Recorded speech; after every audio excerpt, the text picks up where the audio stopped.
Oh, does that not work? Hello, everybody. Welcome. There should have been a little intro.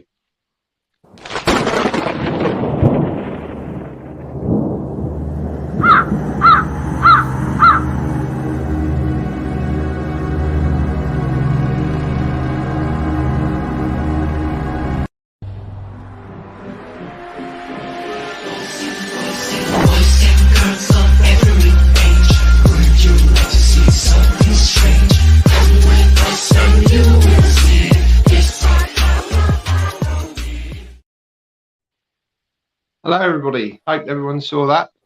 Technical glitch there at the start, but welcome everyone to the stream. We will be joined by AJ shortly. There's a little bit of a technical hitch, but I've got some guests on today, sort of joining me today on this sort of special Halloween little stream that we're doing. And we've got on my right hand side, we've got Pete, Playtendo Guy. Hey everyone. We got Trevor from Double Bill Movies. Can you hear us, Trevor? Hello. Hello. Can you hear me? Yep. You want to just say hello to everyone? Oh God, it's gone again, is it? Yeah, I did say hello, but clearly you can't hear me. Yeah, no, we can hear you. We can hear you. Hello. And we've got Alan from Kermit's Ghost. Hi everybody. Hope you're well. Happy Halloween for tomorrow. Yeah. Yeah. Hope. Yeah. Everyone's got their sort of Halloween plans in place, etc. So yeah. So basically, we're just gonna have a little chat today. You know, get some comments up. Oh, here we go. It's AJ. Do you know? Hello, everyone. Hi, JJ. Do you know what? I don't know why I had 2 o'clock in my mind, but there you go. Oh, it might be the clock difference, you know, changing the clocks.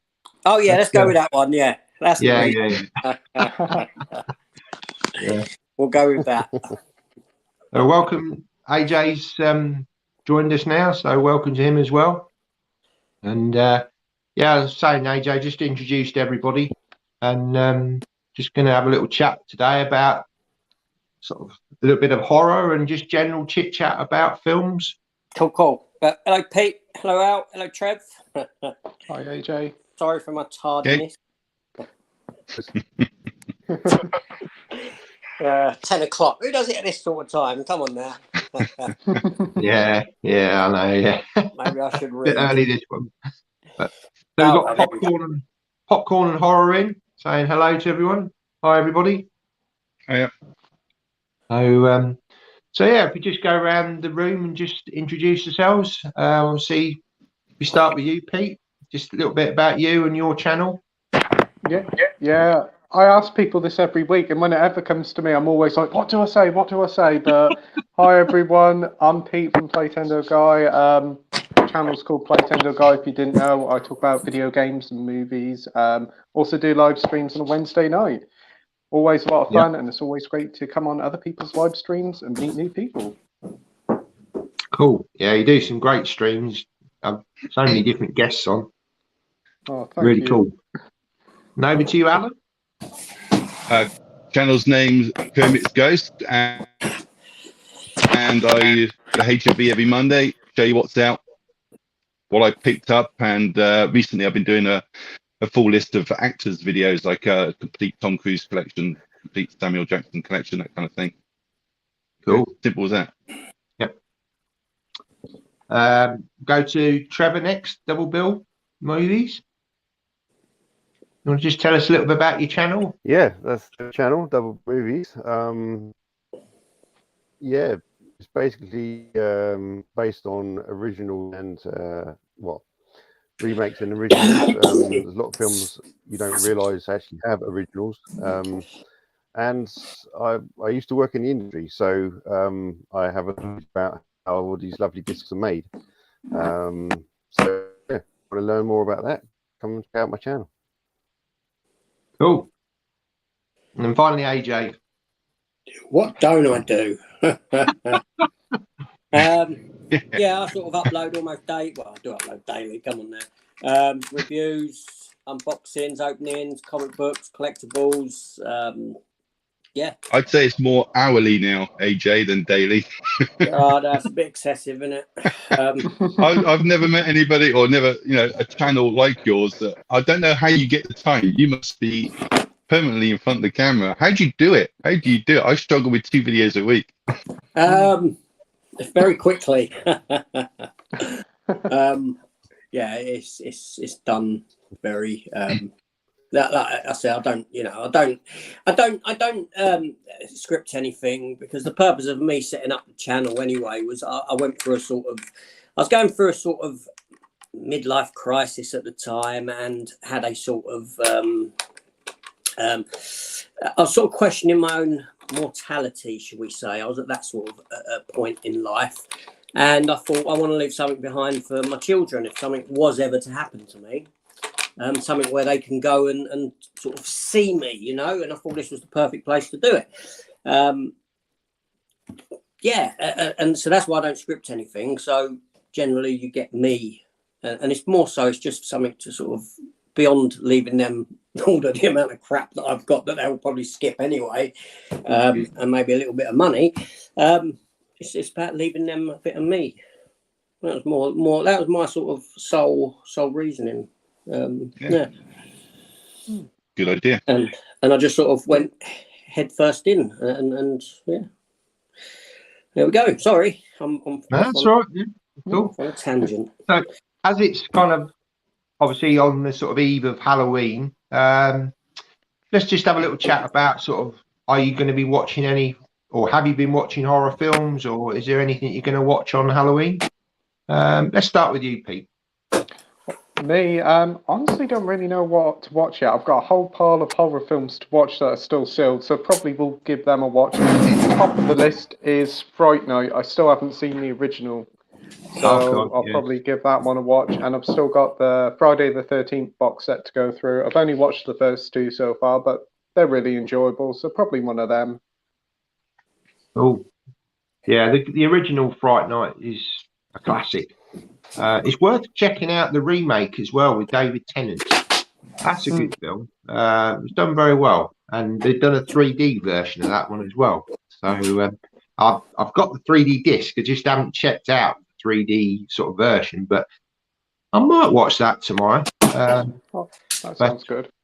Yeah. Anyway, over to you, Alan. Have you been watching any horror films, or do you plan to watch anything? Yeah. Oddly enough, I have been watching. I watched the last couple of Halloween films, but I watched The Exorcist a couple of nights ago, and it's one of those films I thought I'd already watched, because you're so familiar with like the head twisting scene and the vomit scene, and I convinced myself I'd seen it. So I thought, well, I got to the point where I was unsure if I actually watched this film. So I put it on, and no, clearly I hadn't seen it, because I didn't recall any of the scenes other than the head twisting. And wow. It was surprising how unscary it was, actually, Exorcist, because I've always been at the back of my mind, this is the pinnacle of horror films, and it was I thought it was quite tame, but it did have lasting effects, because I keep thinking about the film and the story, so it scored on that front. But yeah, I'll watch something tonight. I'll probably watch something horror related. I'm actually waiting for a film to come in the post, Return of the Living Dead. Okay. So hopefully that'll come, Amazon, they can deliver on a Sunday. Now that might come today, so I might get a chance to watch that tonight or tomorrow night, but I'll watch something horror related over the Halloween period, definitely. Cool. Did you with The Exorcist, I know there's a version, the Spider Walk, did you watch that version? Or Spider it might Walk? Be, yeah, there's a particular scene where it's an extended cut, I think, isn't it? Yeah, where they kind of reinserted that, where she's climbing on the wall, and it looks a bit, unusual, shall we say. She was coming down the stairs like a crab, like on a like the back arch, that kind of thing, going down. Yeah, on the I think it might. Yeah, I think it might be part of that version. Scene. Yeah, can't remember walking on the walls. Yeah, I'm sure they call it Spider Walk or something like that. there's probably a dozen different cuts to the film. Yeah, yeah. What about you, Trevor? What have you been watching? Well, you've been doing your video nasties, haven't you? Yeah, I've been doing the video nasties with Bob Hub. I've actually been 31 days of Halloween. First time I've ever did it. I've had to do a couple of double catch-ups when I've not been able to watch one night, so I watched two the next night, like I did last night actually. And then of course, yeah, we got tonight and then tomorrow night. And I'm not going to watch a Halloween film. Oh wow! I've only ever seen the first Halloween, and it's not one of my favorites. But I've been watching more obscure. Don't think I've watched any mainstream ones. But yeah, it was something different to do, and you sort of get tired and you think, oh, I don't want to do it, but I want to do it.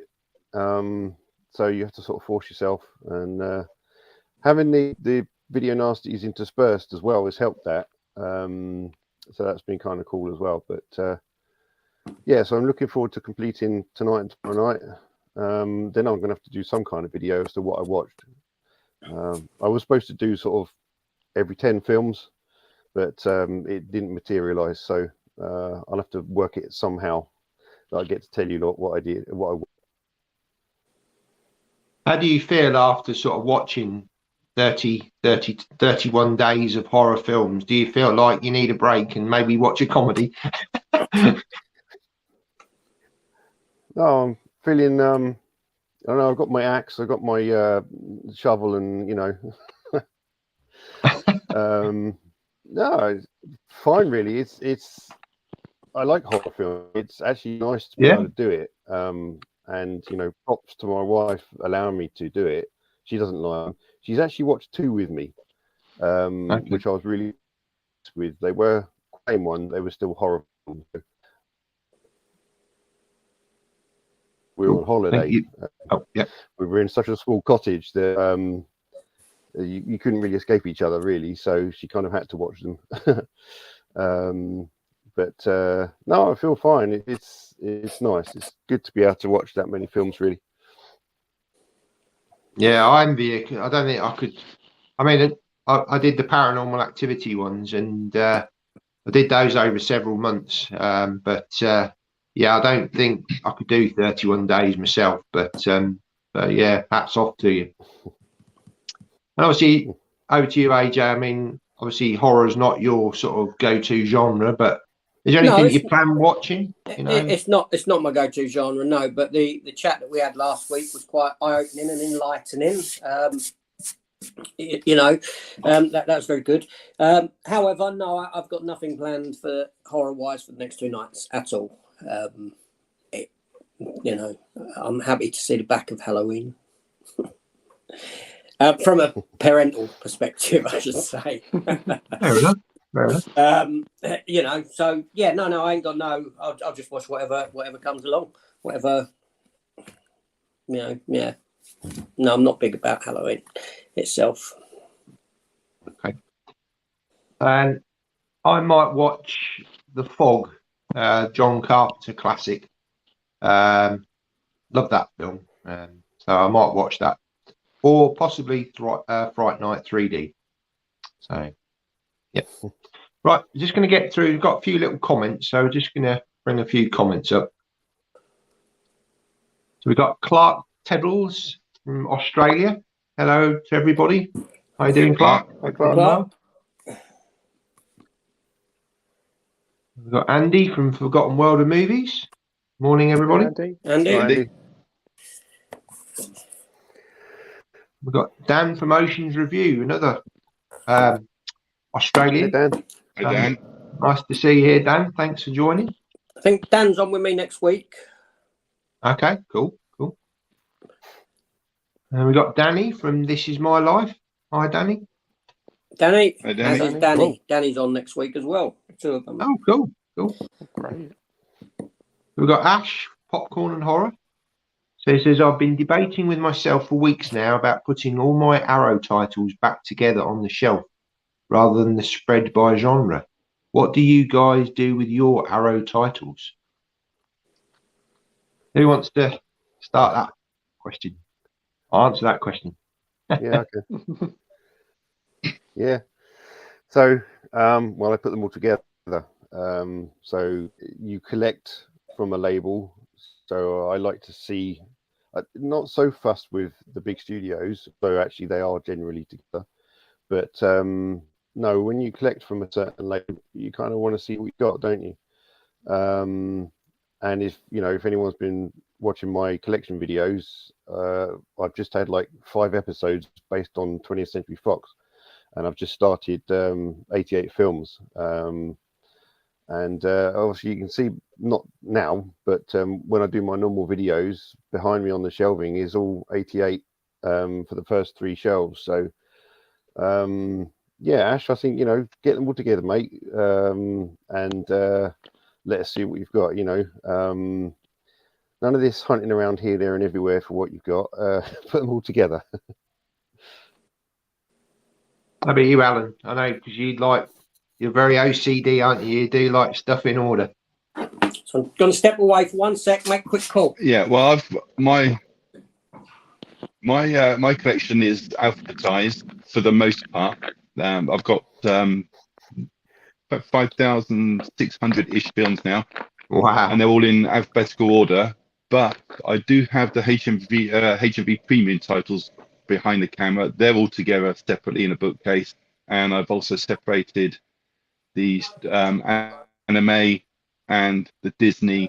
They're all separate as well. So I've got some separate, but the rest are all labeled like Arrow, Eureka, Fire Vision. They're all on. Oh, you've broken up. I'll come back to you in a second, Alan. I think you've broken up. The Wi-Fi's gone. How about you, Pete? What have you got your arrows in a particular order? Well, my collection is basically in a mess. There's bits of pieces all over the place, but the arrows are all together. All the logos look really nice in unity. I've got about 50 of them in a line, and they really do look nice together. Same with the box sets. So I do put them together and other different labels and also franchises. It does look good. So yeah, I'd recommend putting them all together. Yeah, cool. Sorry, Alan, you cut out there. So I just nipped on to Pete. So we'll come back to you now. Yeah. That's okay. There's a terrible connection in this room. It's probably frozen again as I'm speaking. No, Basically, they're all alphabetized. There's no separate labels. That's amazing. I mean, 5,000 plus titles is. I think I've got about 500 or 600. So yeah, I mean, it must have taken you some time to sort of get that all organised. We'll start off with one. What's that? Yeah. I said we all start I like off with how you one. got your Yeah, shelves, it takes a hell of a lot if you've got one film to put in. Yeah, I think if you do it at the start, then you just because otherwise, if you was, I mean, I must admit my collection's all over the place, so I don't really have a system, but yeah, I admire you having it all in alphabetical order. Absolutely. So, what about you, AJ? Do you have your stuff in your arrows in one place, or is it all alphabetized? No, I've got partly alphabetized, and then I've got stuff everywhere else. The problem with alphabetizing for me is when you get a new title and then you've got to sort of shift everything along. Yep.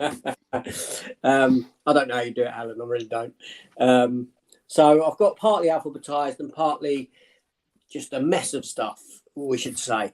But as I go into the new room, when I get that set up, I don't know how I'm going to do it, because before I tried alphabetizing, I had my own system, and my own system actually worked for me in that I could pinpoint where any film was.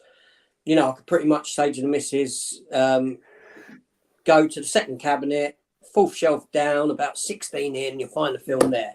And lo and behold, I was probably a couple out. Do you know what I mean? But now I find myself looking for a film and I'm like, where is it? Where is that film? Yeah, but you do what works for you. But I think having your own system, and I think probably having them all together would be the best bet in that sense. Yeah. Cool. Right, got a few comments. I'm just going to jump on the comments again. We've got Retro Reels in. Oh, I think we've lost Alan Hello. again. Hello. We've got Clark Tiddles.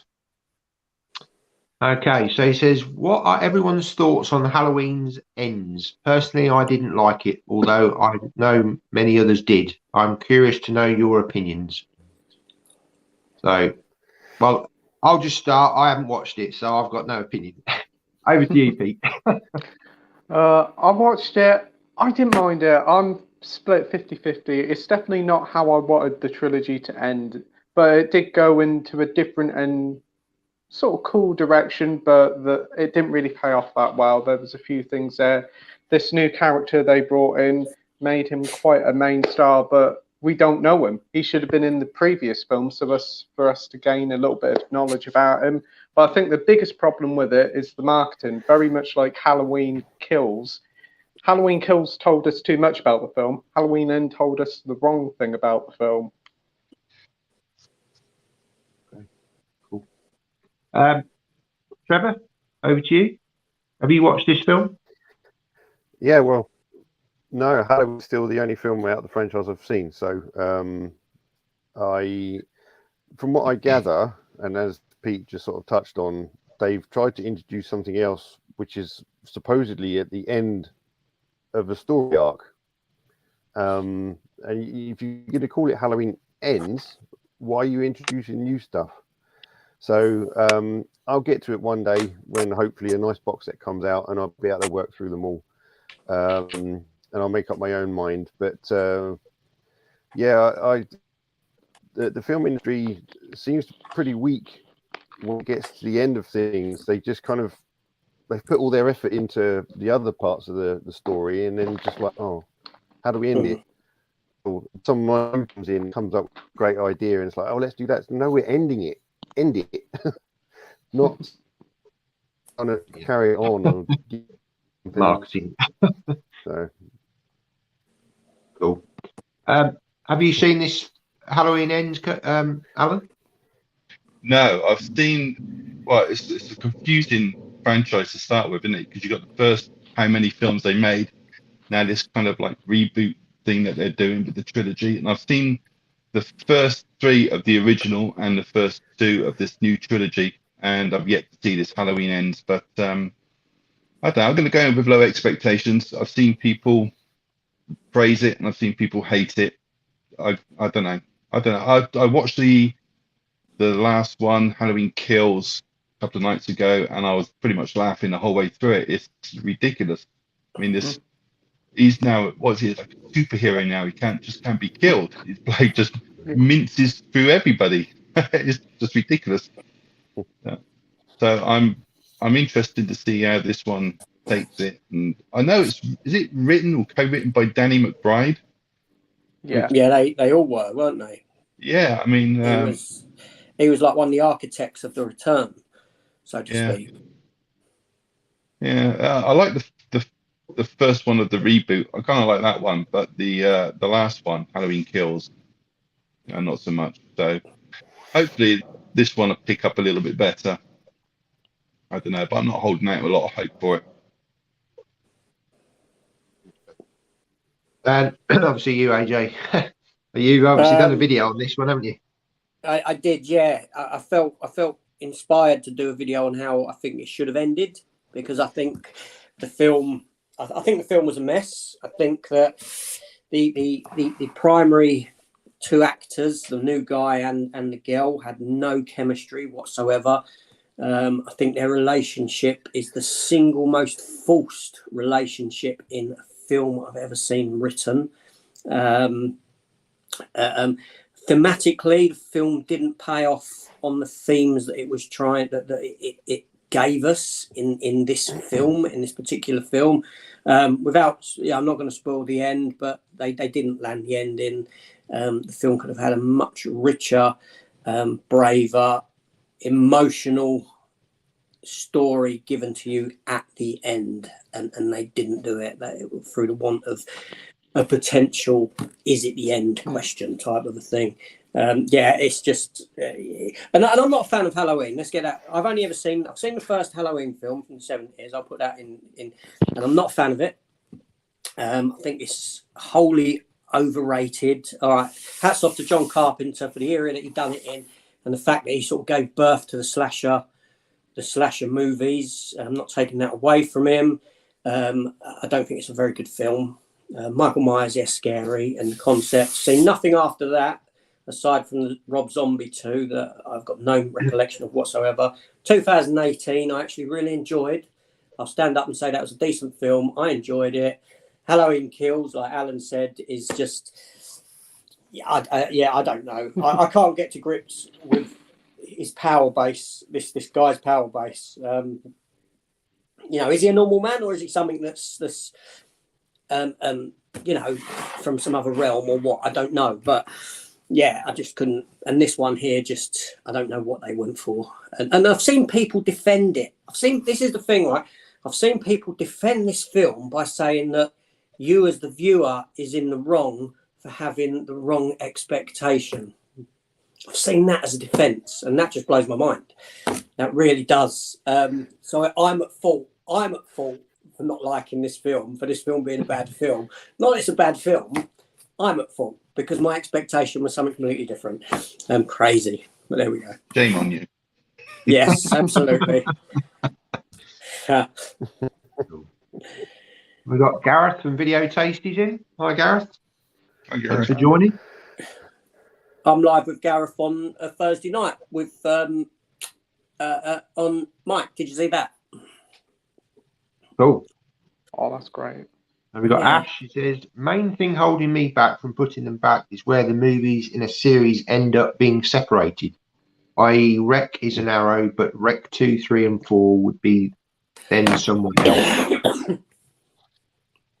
Yeah, I'm gonna have the same So I'll tell you problem what I do with there, Hang on. with Top Gun Maverick, but I'm gonna have the same problem with Top Gun Maverick because I've got the premium, the original Top Gun, on a separate bookcase. So when I get Maverick on Monday, then that's gonna have to go in with the alphabet. They're going to be separated. Yeah. It's always a challenge, isn't it? Sorry, what were you saying, Trevor? Yeah, so what I do, so with my 88, I've got Piranha, and then I think Piranha 2 is from someone else, but I put it next to it. I just bite the bullet and do it that way. And I think with Arrow, maybe I would probably do the same if that was. I don't have Rec, but it's quite a quandary. It's like, what do I do? Just put the labels together and put the small little bits of franchise in with them, and like it. Yeah. Or you can get a custom cover made so it looks like an Arrow cover. That's true. Yeah. Put them in a clear case. Yeah, I was watching. Sorry. Or just buy it twice. One for there, one for there. I was. Who it was now? Jason Brett. Jason Brett. Yeah, he was showing his custom cup slip covers. Apparently, there's some guy on Etsy who does them. I did have a look, but they're not cheap. But some cool designs, and I think he'll customize them to what you want. If that's something of interest, Etsy. Go check out Jason Brett's channel because it's quite informative. If you're a big slipcover fan. Ash says OCD issues, I guess. Well, yeah, these things can drive you crazy, can't they? But all right, Ash Shanar, I hope I'm pronouncing that right. Hi all, what has been your favourite film of this year so far? Okay, Top Gun. Yep, Maverick. Straight away, Top Gun. Without a doubt. What about you, Pete? Top Gun for me, so much fun. Really didn't expect much from it, considering it was like 30, 40 years since the original, and they delayed it so much, but was worth the wait and then some. about you, Trevor? Yeah, definitely Top Gun. I haven't been to the cinema much this year, and actually, when I have, it's been old films. So actually, the last time I went to cinema was to see the original Avatar. But no, Wow. Top Gun, definitely brilliant film. AJ. Top Gun's a contender, but I would say, I'll be honest, All Quiet on the Western Front that I watched the other day, the German film, it blew me away. The cinematography, the atmosphere, the harsh realities of World War One being portrayed in this film. It's a haunting, beautiful film. 2.5 hours long. I had to watch it in the original, in the German, rather than being dubbed to get that sort of authenticity. But it just shows the horrors of war. And I was like, it's had an impact. I've been thinking about it ever since. And I did post a thing saying on I think it was on Instagram, saying my contender for best movie of the year for me. It was amazing. That's interesting as well, because that's obviously a Netflix production, and it wasn't that long ago we were talking about Netflix and kind of saying that a lot of the stuff that they've been producing has been kind of very run of the mill, and this film feels, it feels like nothing. It feels like Netflix, you know, it feels like they're just attached to it as opposed to doing it. It just feels, you know, if this come out in the cinema, you wouldn't doubt it twice. The attention to detail in this film. I mean, I was looking in every scene. I was looking for it in every scene. The attention to detail is so perfect. I was looking for something to take me out of that attention to detail, if that makes sense. Yeah. I was looking for something that said to me, what I'm looking at isn't the trenches of World War II or World War One, sorry. Isn't, you know, I was that engrossed in it. I was looking for something to actually take me out, because it was every scene. It's just, you know what I mean? It's just astounding what they've done in this film. It really is. So if you compared it to something like Saving Private Ryan, obviously that's World War II, or The Thin Red Line, you'd put it up there with those kind of classics. Absolutely. In comparison, something like, all right, Thin Red Line is something that I've not seen in a long time, and I didn't particularly enjoy it too much. It's Vietnam set, isn't it? Is that Vietnam? No, is that World War II? I can't remember. I thought no, World War II. Is it? Yeah, but it's in the sort of Pacific area, isn't it? Yeah. If I remember rightly, that sort of area, that part of World War II is of less interest to me. It's more of the European side of it, and World War One. I would say that Saving Private Ryan certainly feels more popcorny than what this film does. More mainstream. Yeah. Is there any famous actors in this one, or? No. Oh, you'll recognise Daniel Bruhl in it. Oh yeah. He was last seen in Falcon Winter Soldier, wasn't he, as Zemo? Captain America: Civil War. He's in it. Rush. Yeah, he's in Rush. Yeah, but he's speaking his. He isn't speaking English in it. Do you know what I mean? He's German in it. Do you think we'll get a physical release of that one then? I certainly hope so, but I certainly hope so. I am looking into getting a bootleg for it, definitely, in that German, not in the dub. I've seen the dub. Dubbed isn't bad, but the fact that it's British people dubbing kind of takes you away a bit from it. That, you know, how were the subtitles there, AJ? How are the subs? Yeah, they were fine. They were good. Yeah. Yeah, no, it's they're not because like it's too quick, or no, because a lot of the film is the nature of the film. It's not like watching something where it's loads and loads of talking. Do you know what I mean? But it really, yeah. What was really good about it was that it showed, you know, without spoiling, it showed you had this young group of men. You see this from the trailer. Go into it, you know, they're all like, you know, ecstatic about fighting for their country, all excited. Then the minute they get into the trenches, it just changes for them, and the fear and the dread and the true nature of war comes into play. And Do you know what I mean? And then by the end, you have this sort of you come away with a feeling of the futility of it all, the sort of rinse and repeat nature of it, and just it blew me away. Seriously, I can't. If you get a chance, have you seen the original? Have you seen the original 1930s one and there's an 80s one, isn't there? I have not. No, I haven't. Have you? The third one is well, I did a video on both of them. I think it was my first or second double bill actually. But the picture quality on the 1930s one is mind blowing for a Blu-ray. And to think how old the film is, and but it's quite a gritty film. It does portray the sort of what you just explained. Hey, we're going to war, and then kind of thing, you know. So I think I'll definitely check out this new one. There you go, triple bill.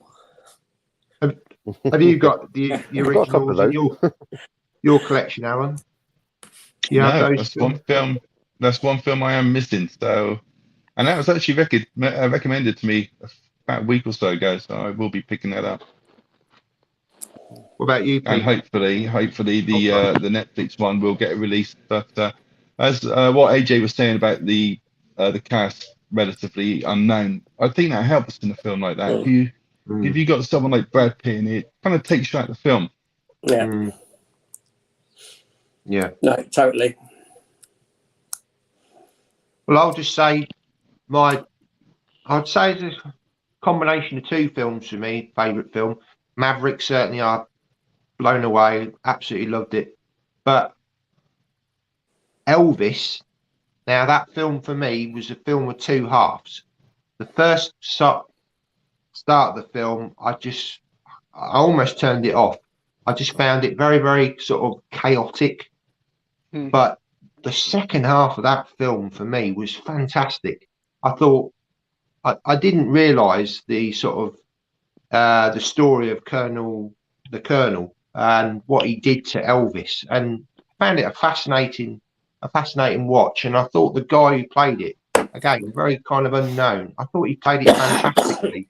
And it really kind of, stayed with me for a few days. That last sort of half an hour, 40 minutes of the film, I thought was absolutely fantastic. Really, really was a really good film for me. So, yeah, those two films, I'd say, for me, so far anyway. Right, so we've got Danny. This is my life. He says, I've just come back from the shop making bacon eggs. Hi, Pete, Oceans, Matt. Hello. Hey, Danny. Okay. We've got Dr. Impossible of Counterpunch 1984.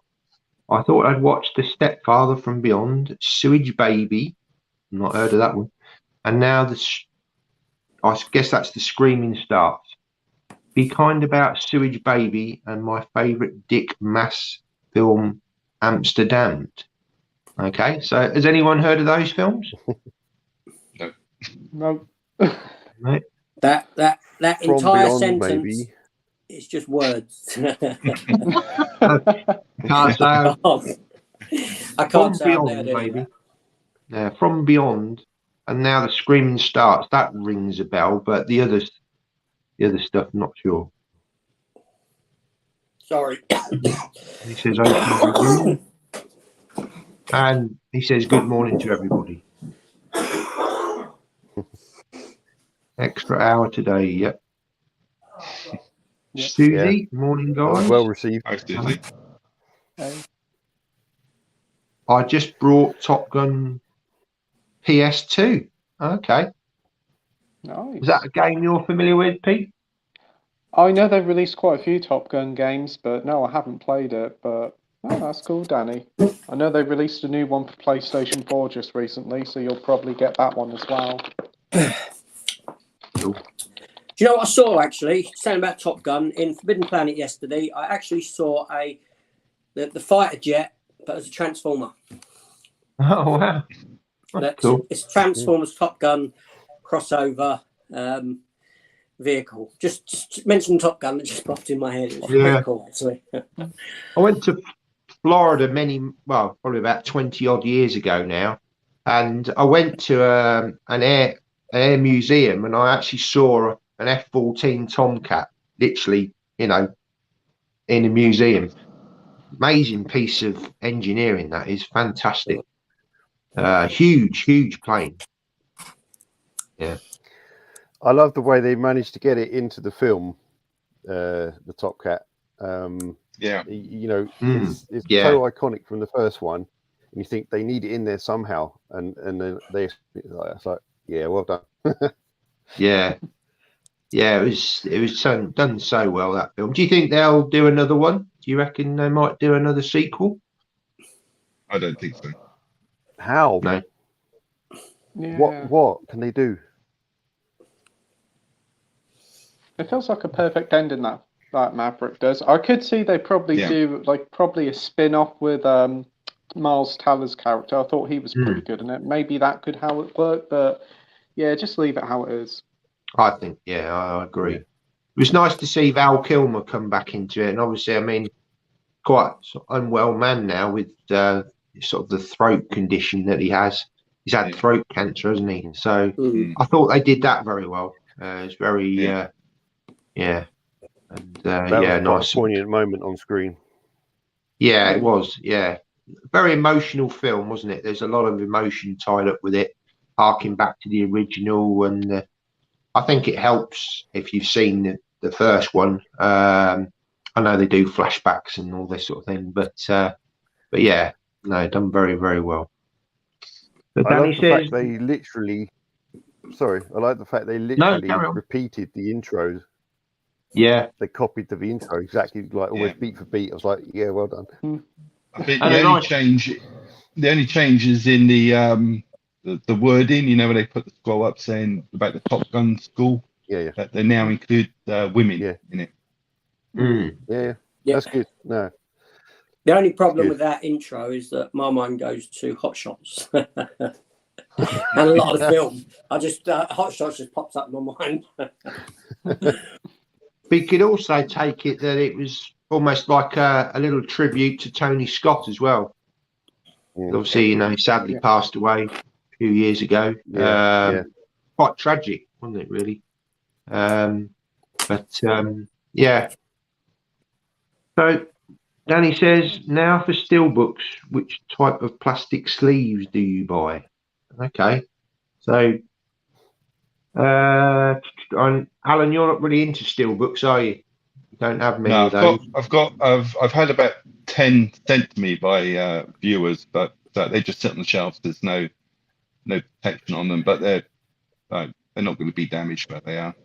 What about you, Pete? You don't have many steelbooks, do you? Or I do have a few steelbooks. I only really get them when they're cheap. I do like them, but I don't really think they're worth paying the extra for. I just prefer having them in the plastic cases. But I do have a load of plastic sleeves. Thankfully, I don't buy them because somebody I know gave me a whole box full of Xbox steelbooks with like these plastic sleeves on. So I've just used them. So I've Cool. got a film like The Magnificent Seven that'll say Xbox Game Pass on the slip.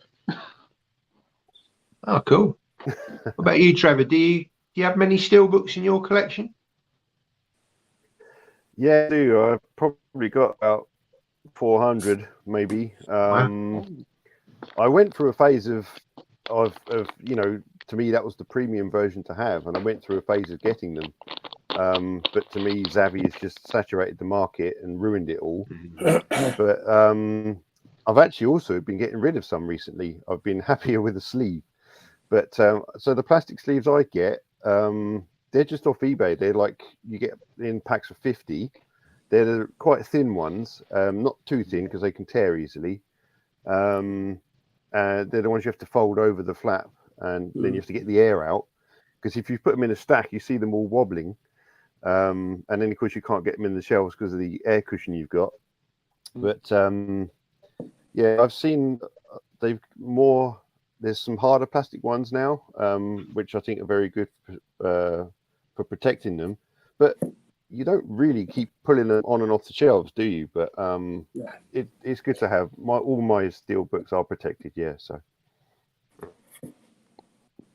But AJ, do you get I protection? go with Same with Trev. I go with the plastic bag things. I've tried the others, which I don't mind. I like the other ones, but again, it's just the plastic bag's the cheaper option. And like Trev said, you ain't taking them on and off, on and off, on and off.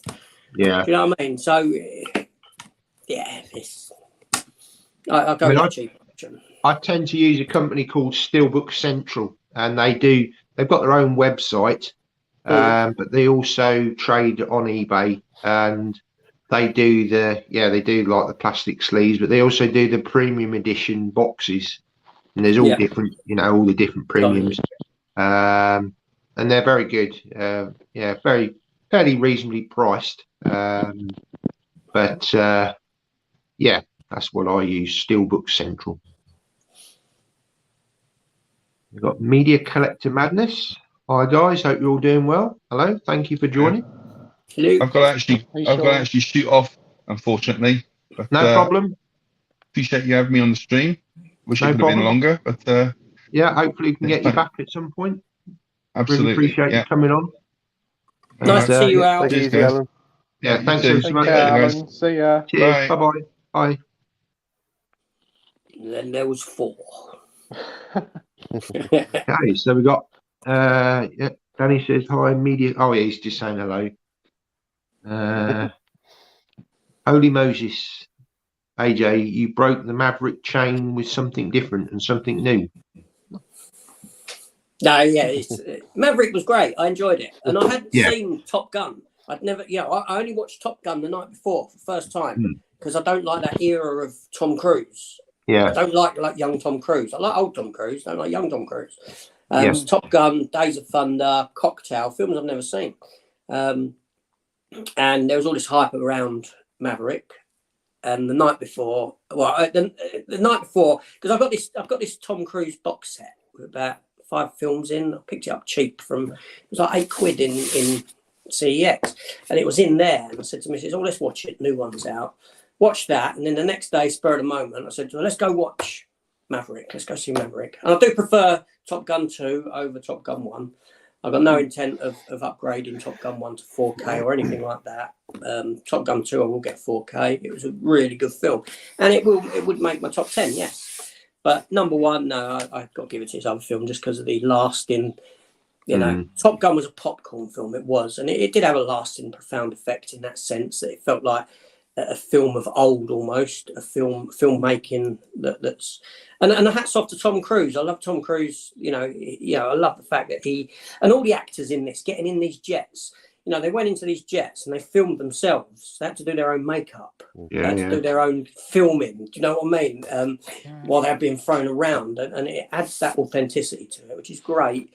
But this other film has had more of a sort of profound impact, shall we say? Sorry, I'm rambling on. Let me stop. No, that's all right.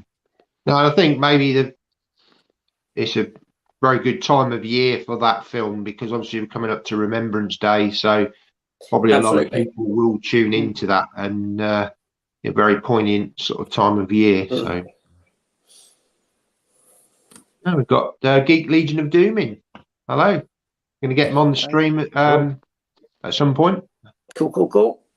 So he says, The Exorcism of God is probably my favourite movie of the year. Has anyone heard of that one? No, Nope. never heard of that one. Right. Can't say I have, no. One for Halloween, maybe? But then he watches lots of films that I've never, Yeah. probably not even give the time of day to be honest. A lot of reviews out, doesn't he, for sort of B movies and this kind of thing. Yeah, he did do thingy the other day. That Tom Jane one. I can't remember the title of it. Slayers. Tom Jane, where it's sort of a Zombieland wannabe movie, but I switched it off. I couldn't. I was fine with Thomas Jane stuff. I wasn't fine with the other, following these Instagram people. What are they called? What's the word for them? Influencers. Yes. Yeah, I just couldn't. And the comedy didn't drop for me. Outside, I could see what they wanted, and what they wanted to do just didn't work.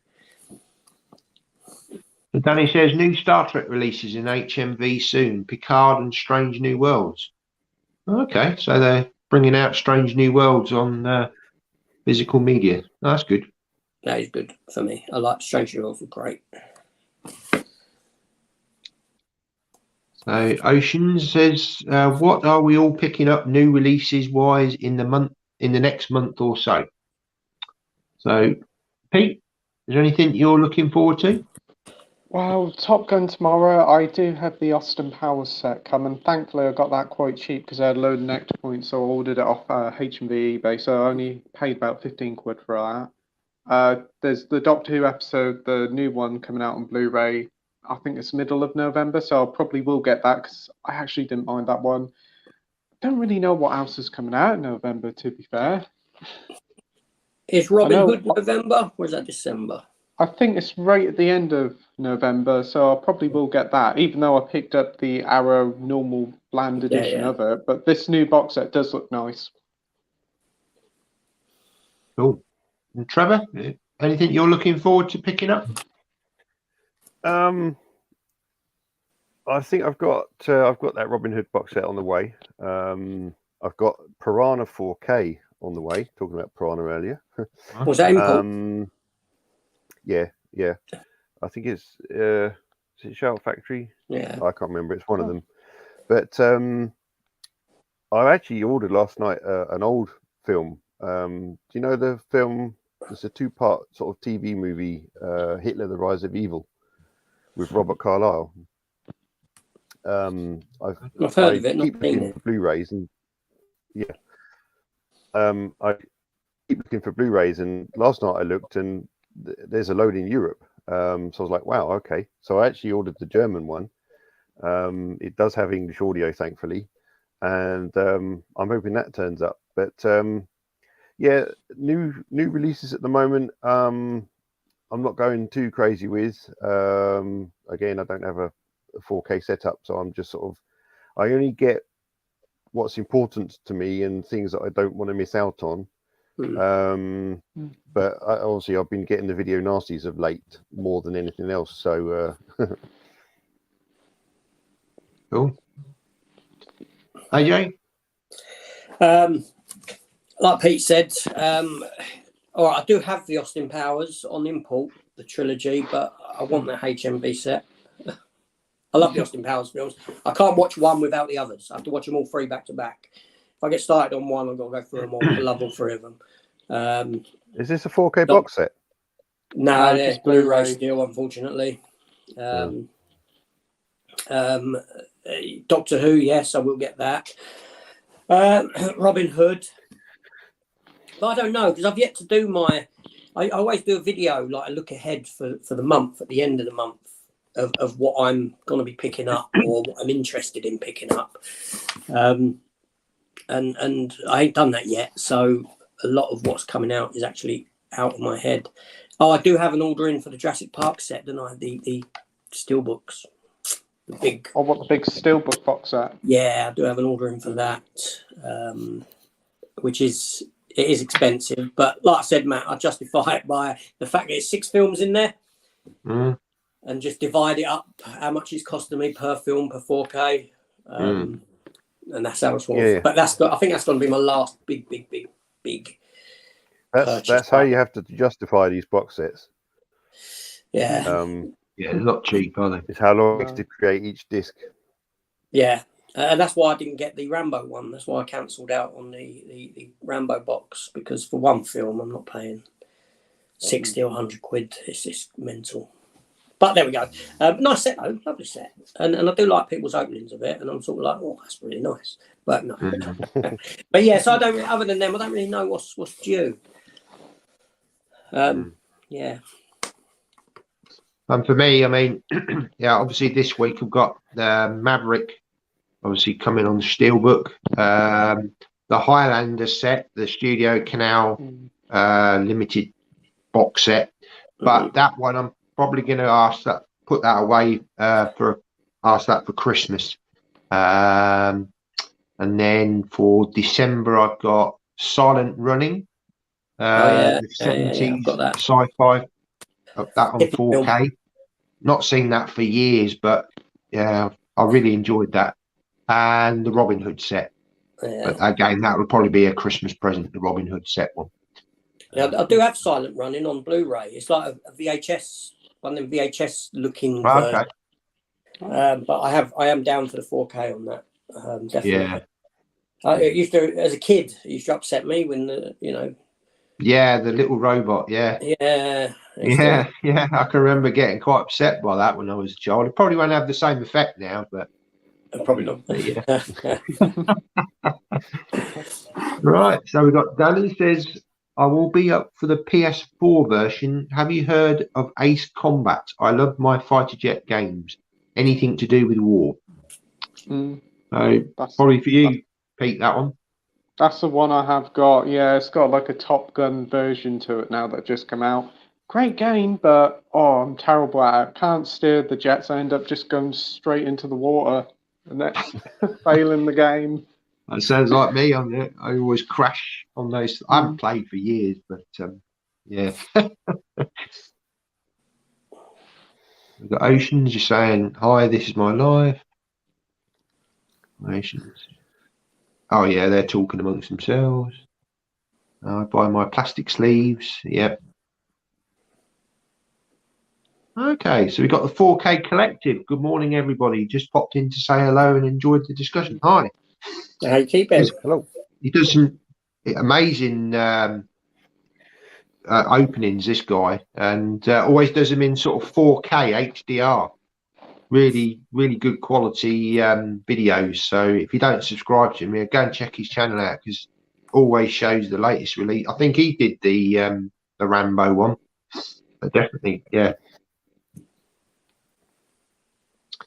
And Dr. Impossible says good war film was Soldier of Orange by Paul Verhoeven. Gets mentioned on Pete's stream and also impressed by Verhoeven's Black Book.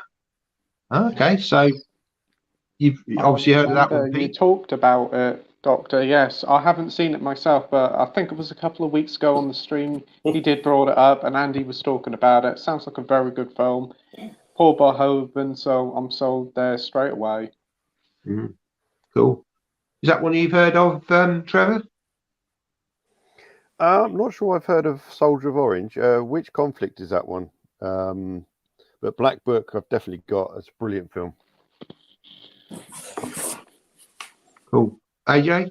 No, I can't say I've heard of that. I'm looking it up now as we speak. Cool. Is it World War II or?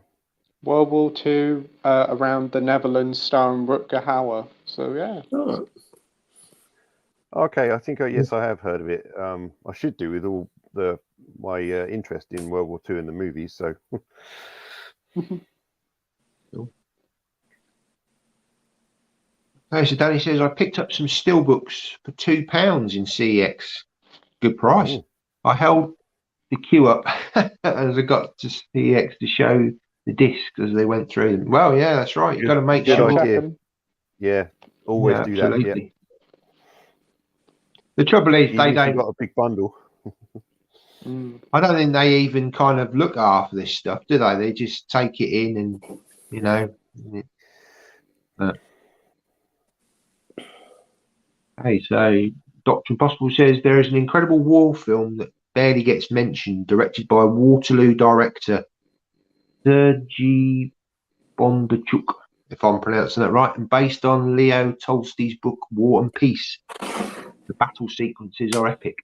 There you go. Danny says, just check Amazon is releasing Star Trek Strange New Worlds on the 6th of December.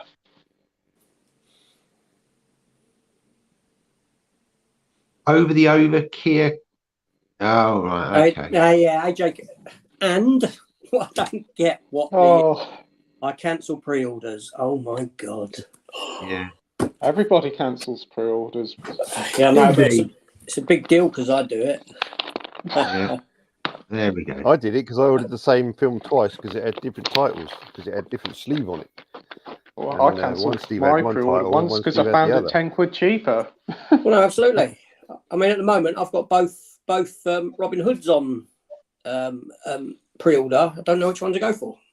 There's one with a kinky cover and the standard one. There's one with the steelbook, isn't there? That looks quite nice. Yeah. Oh dear. I'll cancel them. Yeah. The horror. Anyway. Okay, so he says he's not going to be picking up Star Trek. And Star Trek Picard Season 2, November the 14th. Okay. Dr. Impossible. I finally got the Titans of Cult release of the thing. I always had the 2000 Universal Columbia TriStar DVDs, so I decided to purchase the box set. Cool. Nice. Have you any? I know you've got it, AJ. Have you got it, Pete? That Titans of Cult? I don't collect Titans of Cults, but they're the Okay. ones with a little pin badge, aren't they? Yeah, that's Yeah. right. Yeah. Yeah, it's a But nice release. I've seen it. Have you got that one, Trevor? Do you collect those? No, we've got one, I think, Space Jam. We might have another one, but no, it's not something I really go for. So yeah. Yeah. I've got the Arrow limited edition, you know, Yeah. that really nice set. So, That'll do for me. And we've It's a got nice Ian one, on. though. I do like that Titans of Cult thing. It was a nice release. Sorry. No, it's fine. Yeah. Yeah. It was- I mean, again, with the thing, they just seem to bring out multiples of the same thing over and over again, don't they? You know, it's sort of the That's the thing, problem. Blade Runner. You know, there's certain titles that they just know is a cash cow, and they're just going to do them time and time again. But when is that Blade Runner one? That's coming out as well, isn't it? When's that coming out, AJ? I was at that new release that's £50. They're doing that in The Godfather, I think. Or Yeah. other films. 1917. I don't Yeah. know. I think are they all released on the same day, those ones? I think they are. I'm sure they're I'm not December sure. time, aren't they? I think so. Yeah, it would make sense, doesn't it? Christmas. Mm. Get in there for I have, Christmas. I have pre-ordered that one because, but I'm going to trade in my standard Blade Runner 4K. I think I got a discount on it anyway, so that's how I justify that one. We've got Ian in. He says, Hi, hello, Ian. everyone. Hope you're all doing all Hi, right. Ian. Nice to see you. And Ian's been doing some horror videos. He loves his horror, so yeah, go and check his videos out over the Halloween period. And Danny says, Ian, you're doing well. No, Danny says, any of you looking forward to the new Doctor Who series? I watched Peter Capaldi, and when he regenerated into Jodie, wow, oh dear. I just hope the new Doctor isn't as bad. So, yep. You watched The Power of the Doctor, didn't you, Pete? Yeah, the new one. I quite enjoyed it. It's probably one of the best episodes of this work era. It hasn't been good since Chris Chibnall took over. The writing's been dreadful. The monsters haven't been that memorable. It's just lacked a lot of fun that the original series, when the recommission came back in 2005, it lacked a lot of fun of that. It definitely did went down after David Tennant and Matt Smith left. But this Jodie Whittaker era, my word, it was awful. So I'm glad to see the back of that era. Looking forward to seeing David returning. He's only going to be in for about 3 episodes, I think, next year. Yeah. And then this new guy's coming over. Don't really know a lot what he does. He could be all right. He could not be. Don't know until we actually see him in the role. Yeah. I mean, I think we've got to, give him a chance and see what he's going to bring to the role. But so Russell T Davies is coming back to sort of helm the show, is he? Yes, he's back as the showrunner now, like doing these David Tennant episodes, and then this new series is coming whenever that's coming. So that's And good is to he- see. I see he's getting all the old team back together who used to work on it back in the revival days. So that's a good sign. And he's going to continue with the new Doctor, is he? Russell T Davies. Yeah, he Oh, is. that's good. Oh, so I mean, that's good to hear because I mean, he did well. Christopher Eccleston and David Tennant. Did he do Matt Smith's era as well? No, that was Stephen Moffat. Okay, yeah. I mean, again, I think no matter which actor you have, as long as the writing is good, and it proved it with Jodie Whittaker, that last episode, she was really good in it. And it's in some ways it's a shame because if she'd had good stories, she could have been a really good Doctor. not to everyone, but you know, but like I say, that era ended.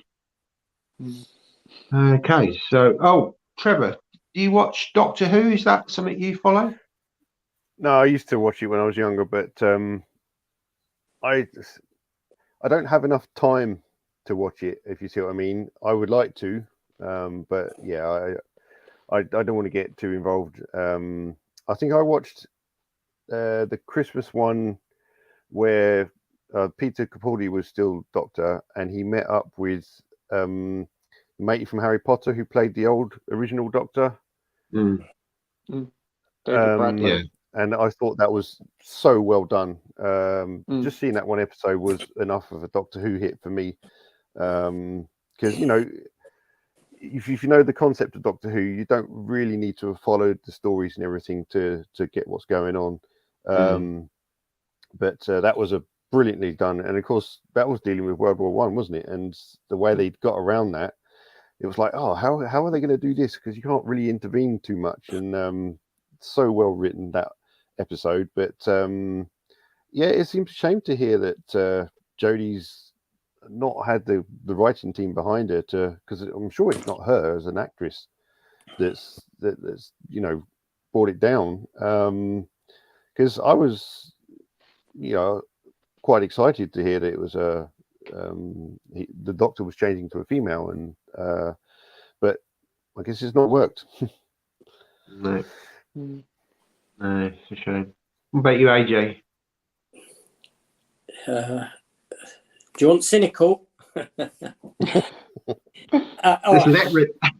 I think that the Jodie Whittaker finale I enjoyed. However, I do feel like in my mind watching it, I feel like I have ingested tons and tons of sugar in my mind. That's how it comes across. That the episode was so like full on. Just it didn't let up for that 90 minutes. It was crazy, and threw everything into it. Everything. I knew Tennant. I knew the regeneration was Tennant at the end. That was obvious. I think that that episode specifically, it was a shame that her final story, was written around Tennant's return. Obviously, Tennant's return is a degeneration, so they had to put degeneration into this story. So it's kind of like, let's not give her a proper finale solely for her. Let's actually, we're going to have to write a finale to prop up the return of Tennant, right? I think that's, you know, I feel sorry for her in that respect, because they had to fit that element in. Now, obviously, I'm excited for the return of Tennant. I'm excited for the return of Russell T Davies. My favourite Doctor was Tennant. However, cynically, right, I know that the reason he's been brought back is for no other reason than ratings. Yes, I know it's the 60th anniversary and all this, but you've come out of an era of Doctor Who which has failed, right? Female Doctor, right? Which at the end of the day was a tick box exercise, nothing more. It just plays into society today and what, you know, you can't have a Doctor carrying on as a man, right? Now, as soon as they cast Jodie Whittaker, I said to people, I said, no matter how bad this does, they will not cancel Doctor Who. At this stage, there will be another regeneration, because the BBC will not cancel on a woman and say that it has failed on a woman. Yeah. The same goes for this new actor, right? He's a black fella, he's gay, right? And I'm hoping that he hasn't been cast for those reasons. He's actually been cast because he's actually worthy of the role. Yeah. I'm hoping that it's not a tick box, but the cynical side says to me it's another tick box exercise. But I can tell you now that after he's done, there will be another regeneration, because the BBC will not cancel on him, so that people will say that Doctor Who failed because you've cast a black gay man, right? What they would then do is give you another middle-aged white man and cancel the show on that, all right? That's what they're going to do. So as much as I'm looking forward to the David Tennant returning, I know that cynically that's only been done with Russell T Davies's return to try and stoke the fires and get more life back into this. bring those old viewers back into it after a failed era, when it is a failed era, and then try and go in strong to what could potentially be another risky casting decision. That's my take on it. But yeah, and also the other thing, I'm not too excited. Am I excited about Russell T Davies returning? Yes, on the one hand, yes. But you got to remember that Russell T Davies hasn't done Doctor Who for over a decade now. And life experiences will have changed him as a filmmaker or TV, whatever you want to call him. He's probably going to have to toe a certain line in regards to what's now acceptable on TV and what's not. So it will come across very much of that sort of, dare I say the word, woke type of an agenda. There will be, do you know what I mean? So I'm a bit concerned in that respect. I'm not going in thinking that I'm going to get exactly what he gave us. It's definitely not going to be like how it was back in 2005 to 2010. Definitely not. No, absolutely not. But that's just the cynical side of me talking. I'm old, I'm cynical. And I view things through a very cynical lens. I will say though, Doctor Who was never about sexuality, was it? We all know that Doctor Who is an alien, and whatever body he inhabits or she inhabits, you know, they obviously with the Tennant era, you did get the Rose kind of romance, didn't you? With Tennant, but if you think about all of the other Doctors, they never really sort of had sort of looked at the sexuality side of him. So I don't know whether they want to bring that into the character. I mean, for me, I don't think it's ever been about that. It's about the Doctor with his companions and or she, or whoever, just going on different adventures and different times. I think this modern era of Doctor Who, they've very much embraced the time travel. I think I can remember back in the day of Sylvester McCoy, everything seemed to be in a quarry. And I think maybe it was they got to the stage of BBC, they didn't have a lot of money back then. And it got very stale. And I think that's why they kind of cancelled it, because it had just kind of run its course. So it's nice to see them going to different times, different countries and all the rest of it. But I think as long as they're good stories and you've got a good actor in the role, then it should be a success. Just bringing Tennant back it's not going to make it an instant success. And I say that because if you look at what's happened with Star Trek, The Next Generation, they brought back Picard. Patrick Stewart, wonderful actor, Shakespearean actor, fantastic as Jean-Luc Picard. But the first 2 seasons of Picard have not been The Next Generation. And the writing has been all over the place. And they've done things with Star Trek, which, well, I think a bit questionable myself.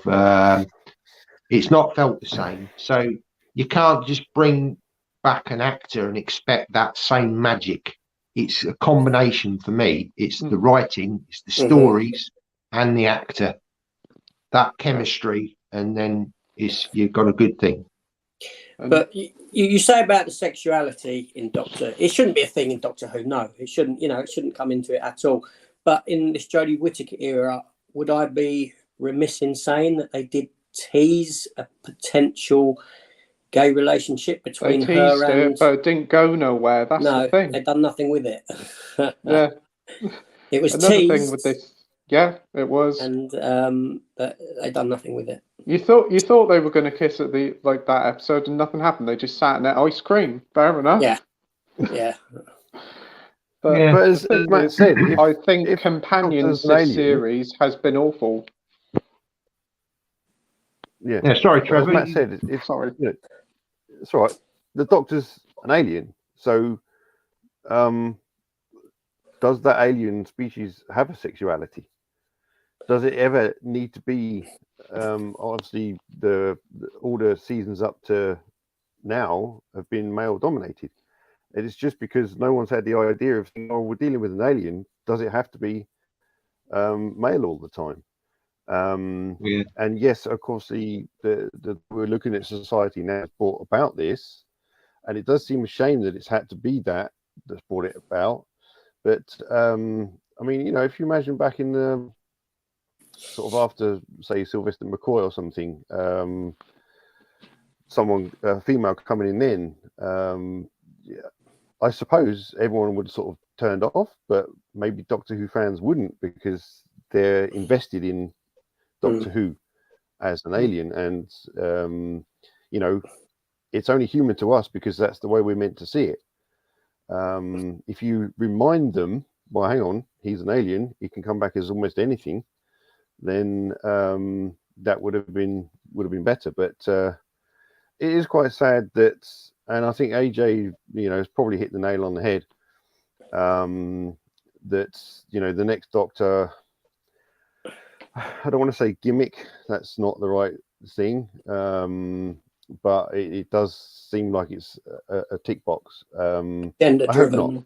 You know, I hope that the actor comes in, wows everyone, and the writers get behind it, and suddenly they're fueled and start coming out with great stuff again, and, you know, hopefully gets 2 or 3 seasons.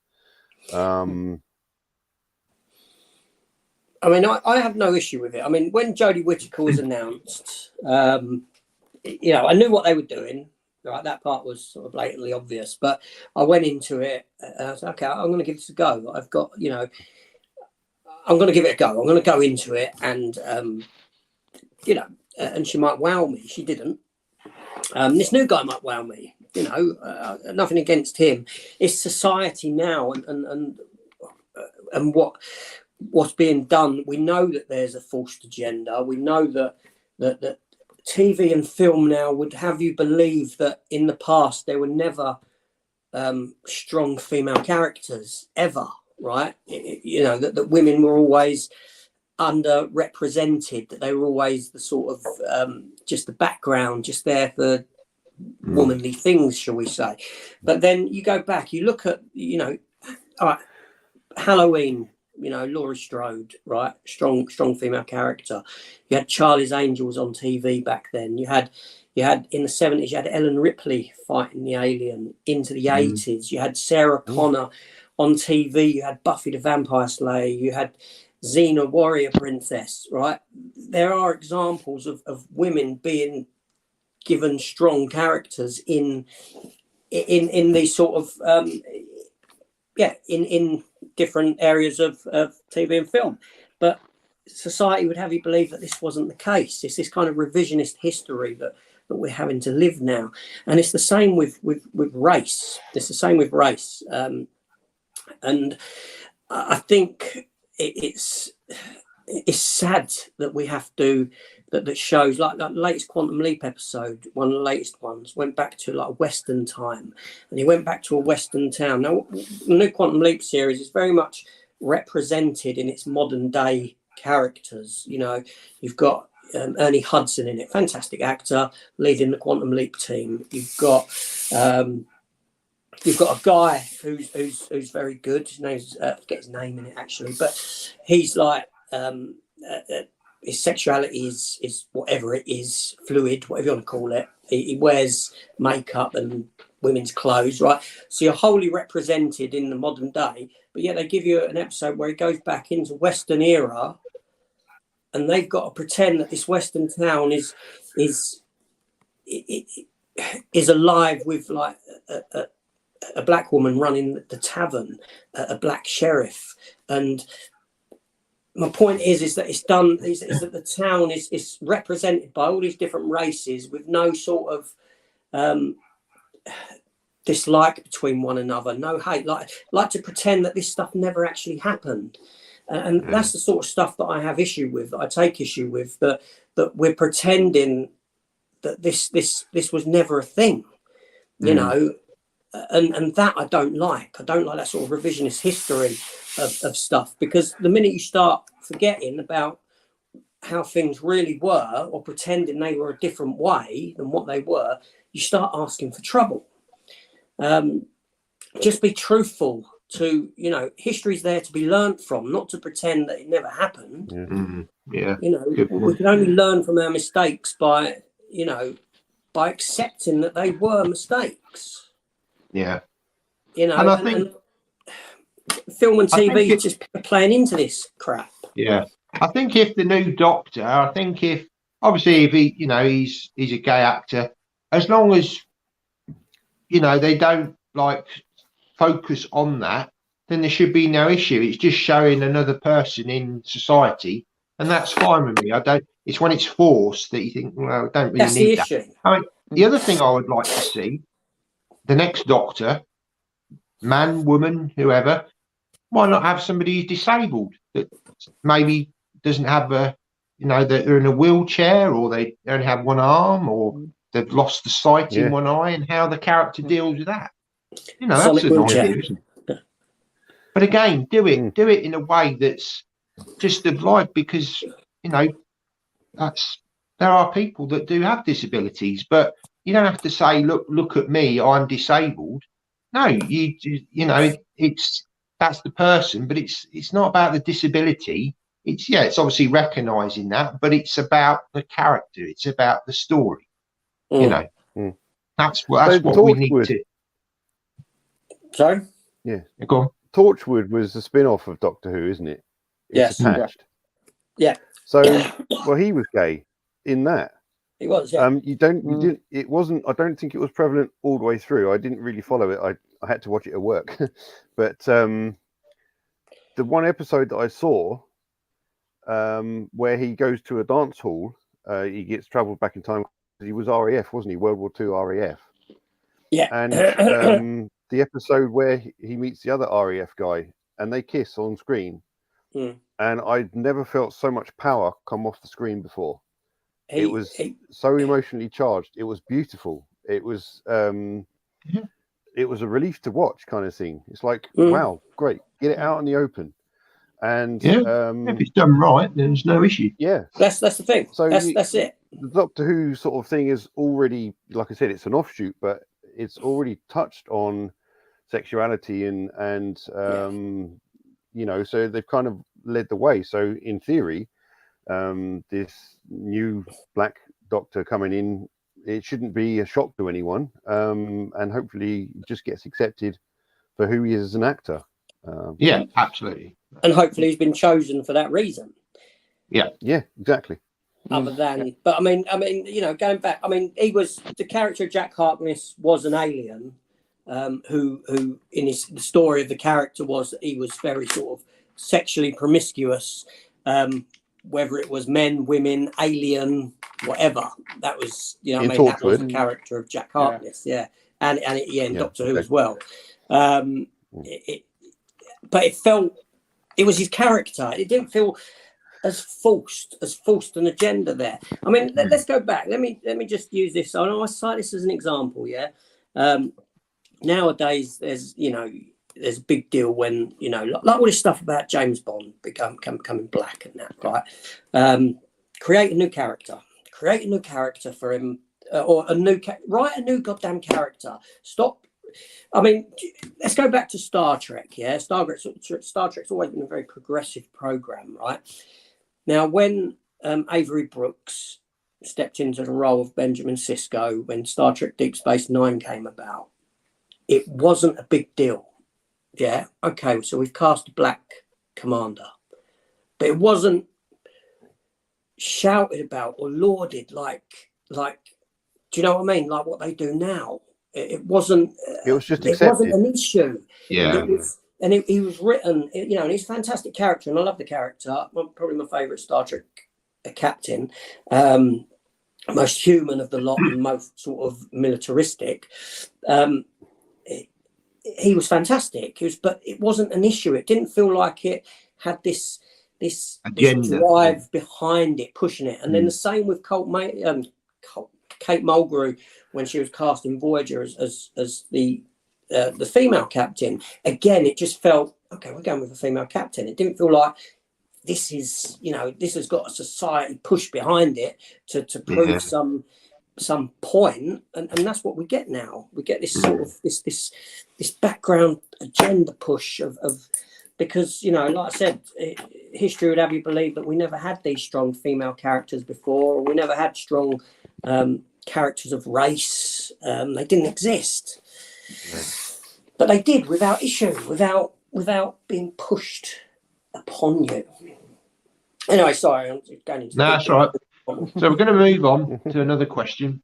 So we've got Dr. Impossible, who says, what's the most unusual horror film that you've seen? So, over to you, Pete. Oh, right. I'm thinking of it now. Oh, that's quite a hard question. It is, yeah. Sorry to Unusual land horror. it on you. I'm probably just going to say the most recent horror film I watched, and that was Audition. I knew it was supposed to be a horror film, and when I went into it, it was just like a romantic drama more than anything. And then it wasn't until about halfway through the tables turned, and it went in a really, really dark and quite brutal way. So I'd say Audition there. But there has been a few I've seen a few years ago. Oh, Society. That's an unusual horror film. Definitely. Yeah. What about you, Trevor? Yeah, I think I was just trying to think then, and Pete just mentioned it, Society, that I just got rid of it because it was just too... The film wasn't very well made anyway, I don't think. The pacing was all wrong. The effects were great, and I get that, and that's cool, but wow, that was way out there, wasn't it? Yep, was not expecting that. The final half hour was certainly something else. Yeah, if they'd introduced it earlier on, so it wasn't so much of a shock, then I could see why it was successful. I mean, Arrow did that amazing box set of it. I had the Steelbook, which I got rid of. Yeah, that's the most unusual and creepy for the wrong reasons. Very creepy. AJ? It's unfortunately, I'm sorry, it's a question I cannot answer. I honestly don't know. I'm ignorant to horror. I am truly am ignorant to horror. Most of my stuff is mainstream watch horror. When I do watch horror, so for me, I don't think I can. I honestly don't know. I think something like Men, that new Men one. I didn't like that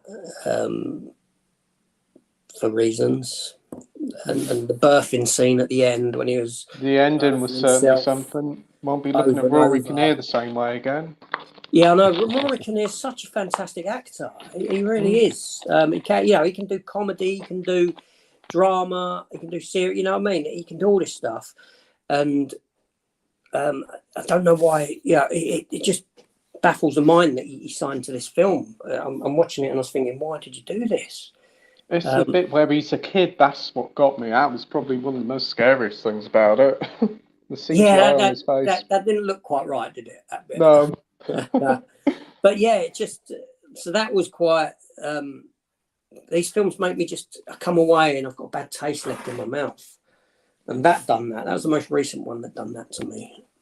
The whole birthing was pretty disgusting and unusual, but it was like a reflection. I think it was metaphorically. It was saying that men are all the same. Men have all been the same throughout generations.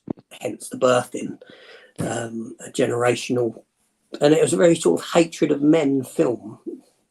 We hate men. You're all the same. That's why one actor plays every part of a man in it, because you're all the same, and generationally you're all the same. Hence the birthing. But yeah, there we go.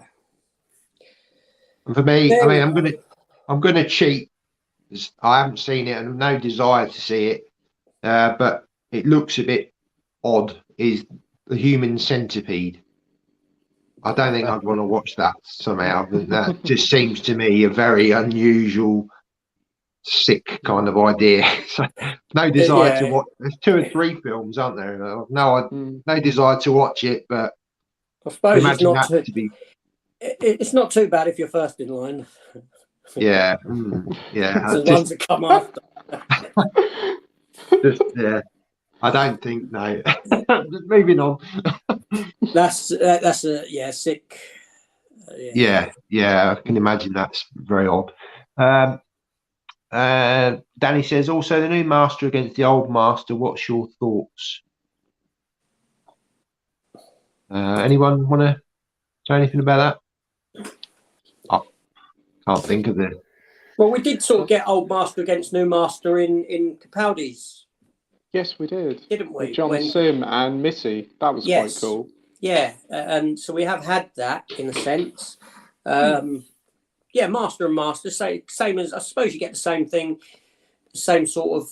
You know, when you see the masters on screen together, it's very similar to seeing the doctors on screen. You know, you get that sort of nostalgic kind of a vibe from it, I guess.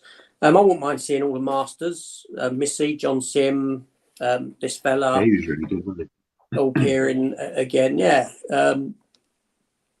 Yeah, and Torchwood, yeah, I've seen all the Torchwoods. I think it's a shame that it never had a home because it started on BBC, if I remember rightly. Did it start on BBC 4 or BBC 3? Then went to BBC 2, then went to BBC 1, and then went to Stars in America. It never had a settled home, so it never had the opportunity. But they were good characters. I'm going to move on to another question because the next few are sort of about who, and I think we've covered quite a bit of that. So, Dr. Impossible says, are you all looking forward to George A. Romero's second sight release of the vampire film Martin? I've not heard of it. Anyone else? Not heard. So, when I started collecting Arrow, you get this in the older releases. You got this booklet of what they'd released before, and this is when the window boxes came out, and they did a window box of Martin, but it was only DVD. So I've never searched it down because I've been trying to collect all these window box editions, and then I've never seen another skew release of it anywhere, so I haven't seen the film. But when it finally got announced, although it won't be Arrow, it will sort of help complete that sort of Arrow collection, if you see what I mean. So yeah, I'm looking forward to it. I'm guessing it's a good film, and so yeah, let's find out. Cool. That's not one I've heard of. About you, AJ's heard of that one? No, I think that Dr. Impossible and the Counterpunch 1984 makes me feel very ignorant towards film whenever he says anything. He needs to get himself on a channel, get his own channel sorted. Yeah, he's put a lot of comments on there, and I'm just we've got another one here. Says, for second sight, still in the process of producing The Hitcher, the Blu-ray limited edition set. That's Rutger Hauer, I think, isn't it? Hauer, yes. And C. Thomas Howell.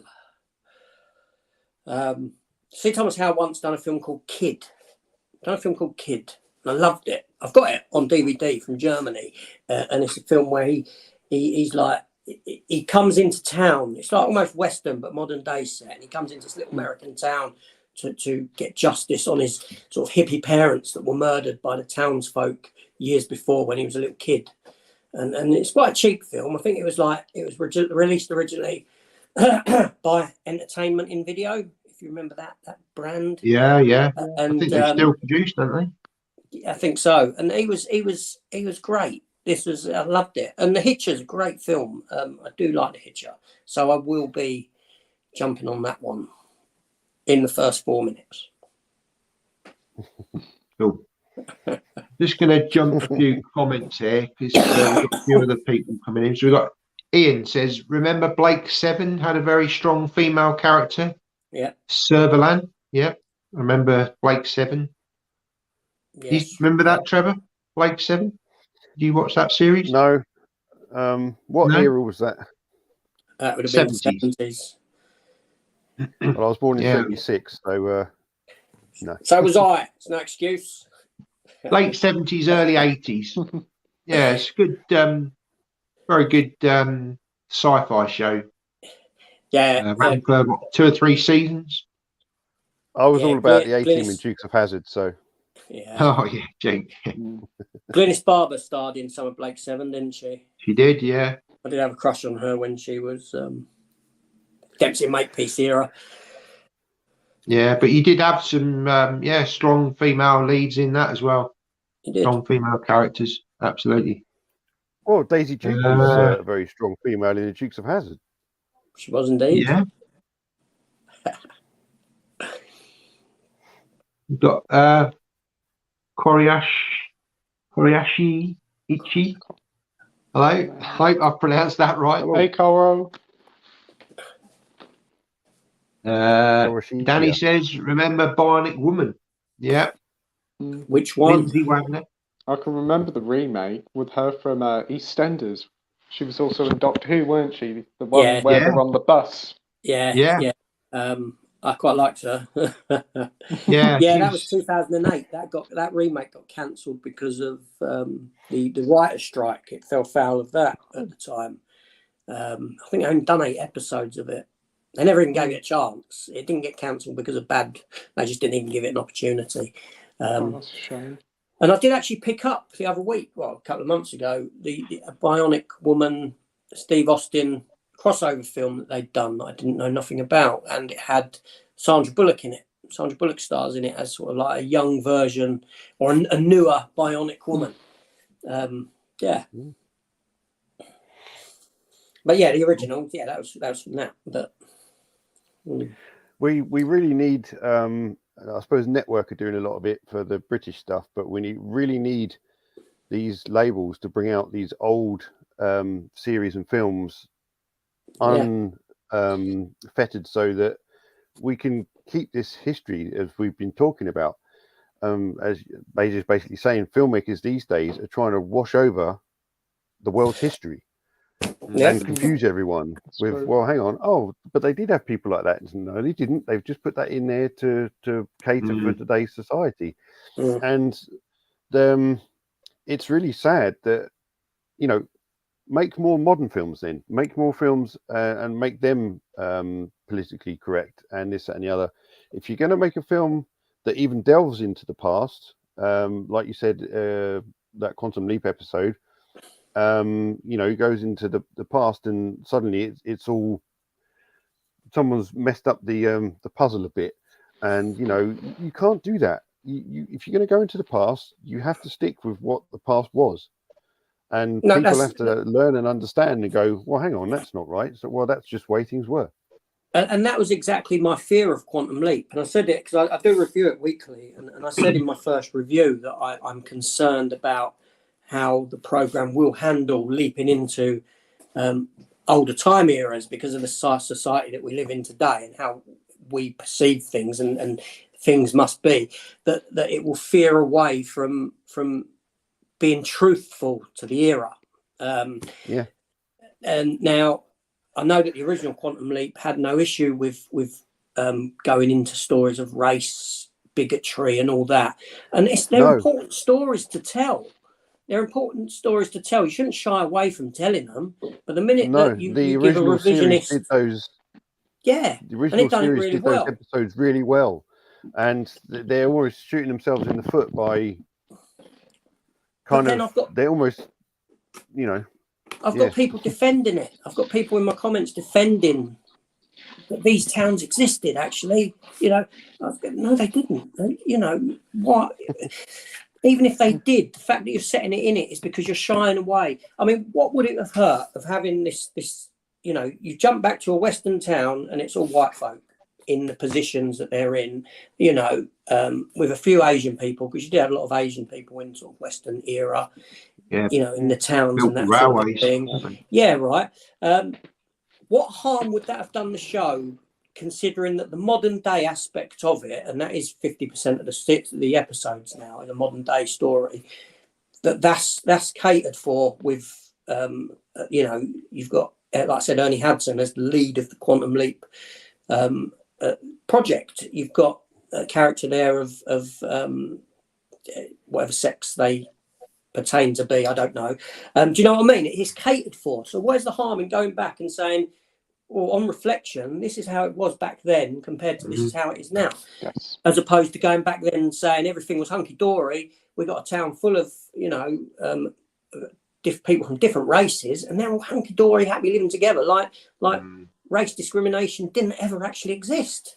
It did. Yeah, you're kind of rewriting history, aren't you? Trying to create an image of what people want society to be like now, and saying, "Oh, it was like this hundreds of years ago," and it wasn't. You know, and you shouldn't do that with like war either. You know, the atrocities in Germany, what Hitler did to the Jews, it was terrible.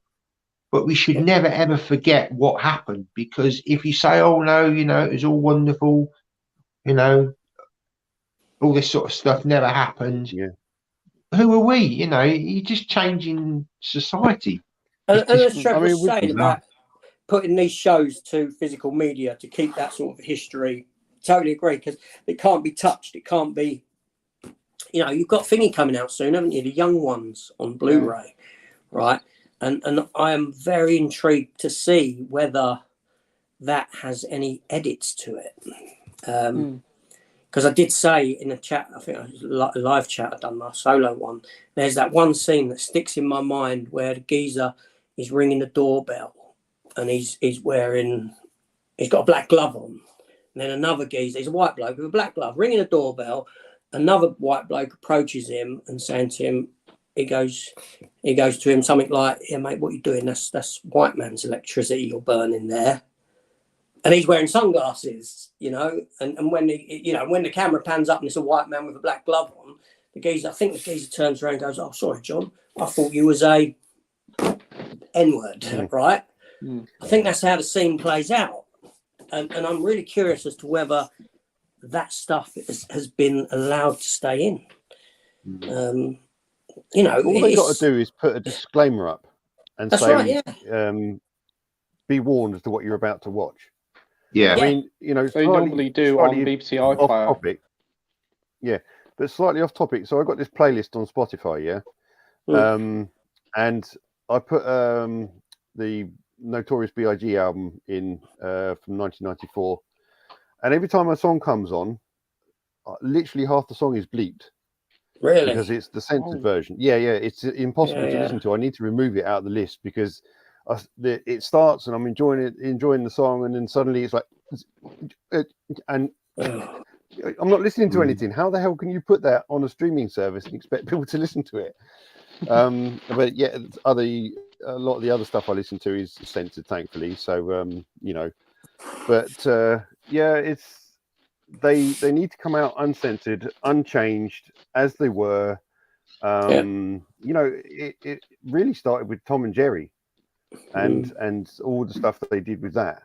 I don't think you can get even a DVD that isn't changed.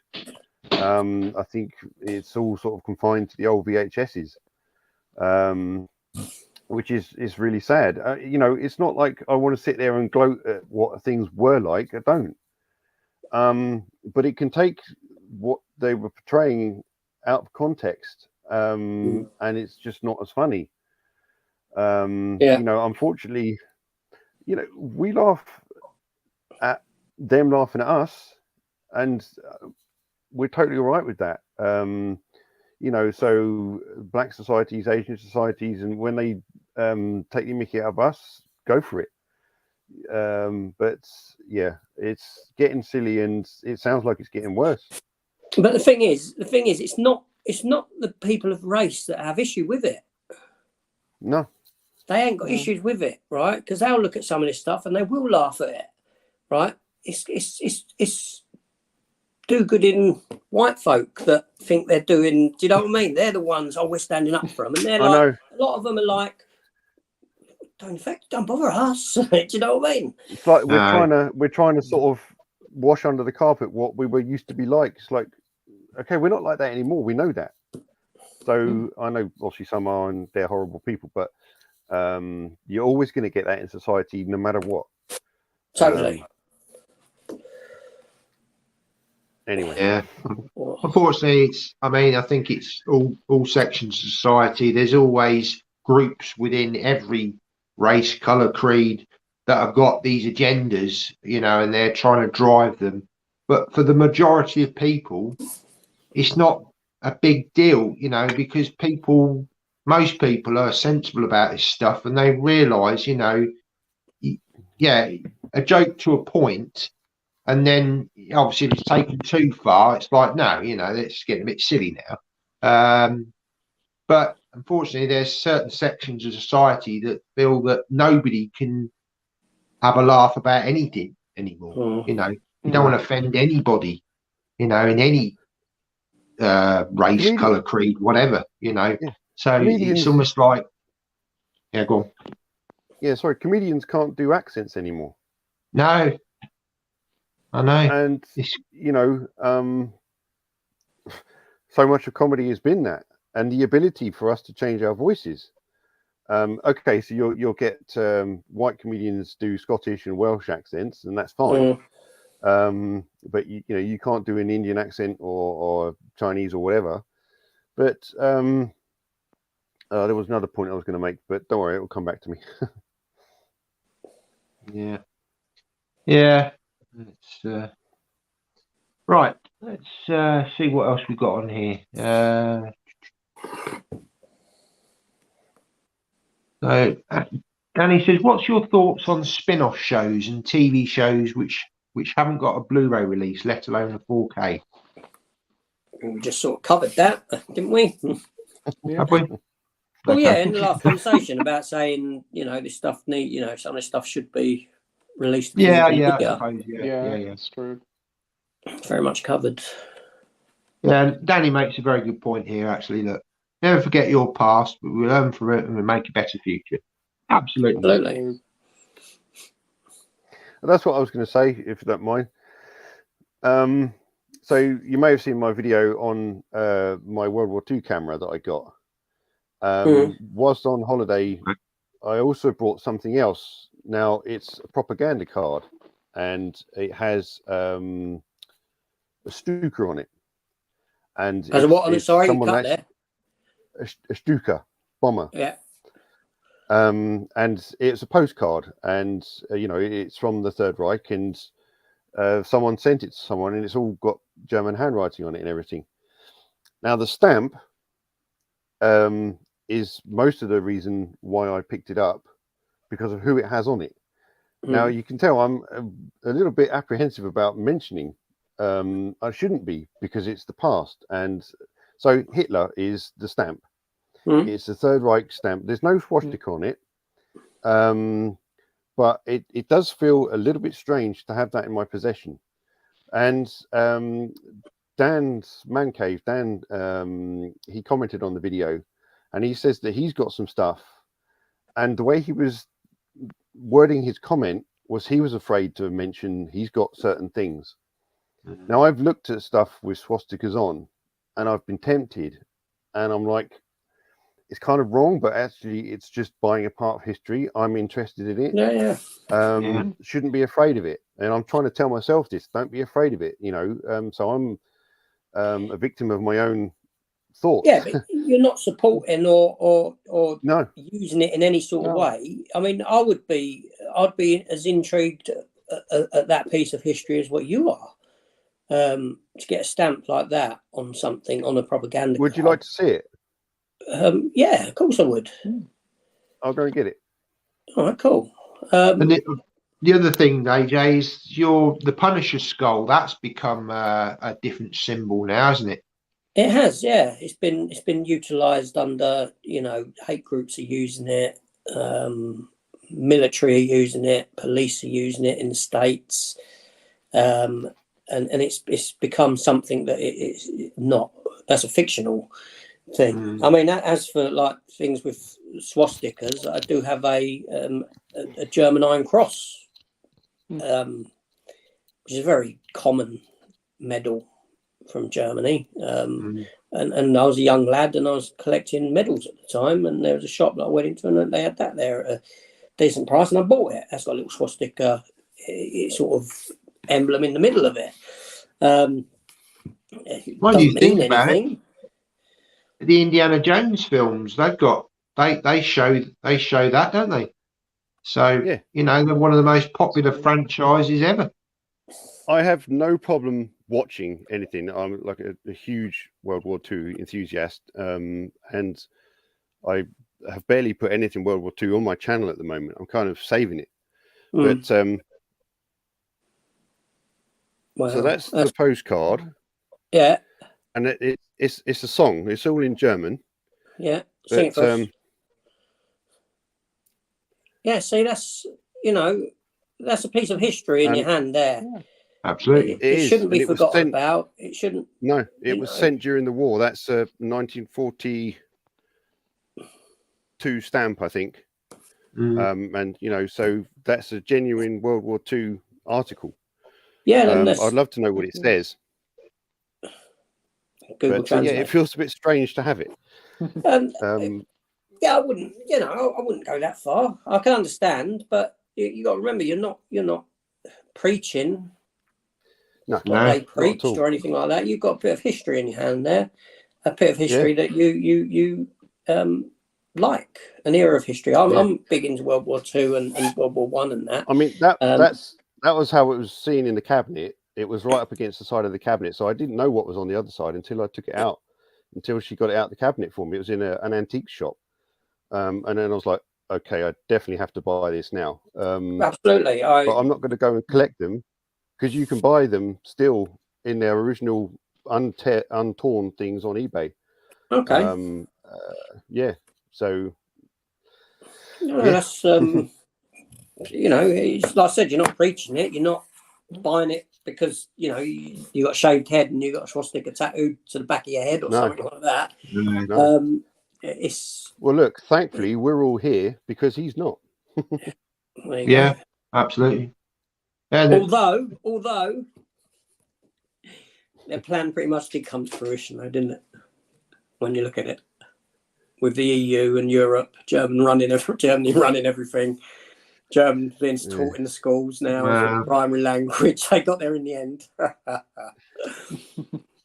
yeah. No. And Dan the comment up there just says he has got some items. Yes. from See, I World got that War. from your comment, Dan. You didn't have to say it. I knew you had something. It's a very interesting era of history. It is both sides of it, you know, and that's why I said about this film. One thing I liked about this film is that the soldiers are soldiers. It doesn't matter what side you fought on in the wars. You know, these were kids, these were boys that went out and started fighting for what they believed in. You know, you did have, you know, like World War II, you did have like the Third Reich, you had the, you know, the Gestapo and all that. You had the evil atrocity side of it. But those people on the ground, you know, when I buy a poppy, I'm not buying it just for British soldiers. It's for soldiers the world over. It's, you know, these are normal people that didn't ask to be there. The general, the Wehrmacht, were just the army, the soldiers. Yeah. They were most likely not Nazi sympathizers. No. And a great uncle of mine told me a story. I turned up at his house. He had the book The Great Escape in his hand about Stalag 3. I was like, oh, an interesting book you're reading. He says, yes, I was there. I'm like, so anyway, we got talking and he opened up, and his wife said to me, he doesn't usually open up to people. He's not with us anymore, but he opened up to me because he could clearly see I was interested. And he said that he landed at Anzio a couple of days after the initial landings, went out on patrol, got kind of left behind. So he hunkered himself down in this hedgerow and he sat there and suddenly hears a click of a gun. And he turned round, looked through the hedge straight into the eyes of a German soldier. They just went their separate ways. They didn't want to kill each other. It's incredible. And but yeah, so I shouldn't be afraid of what I have, and I shouldn't be afraid to pick up like a swastika badge, pin badge or something. I even had a chance to buy a flag once and I was apprehensive, but I shouldn't be, because it's history. It's just a piece of history. I'm not going to fly it because that would be wrong.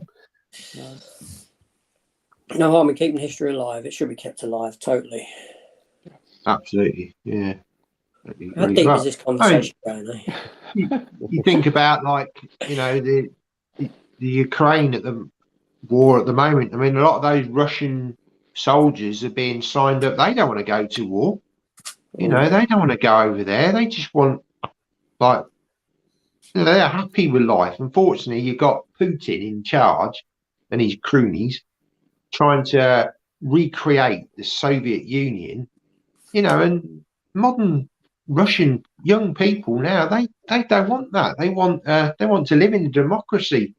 You know, they want to live like we do in the West. But he has this agenda that, oh no, you know, we need to get back to how it was, what, 30, 40 years ago. Crazy. But shall we move on? yeah. Lighter subject. Yeah, it is, yeah.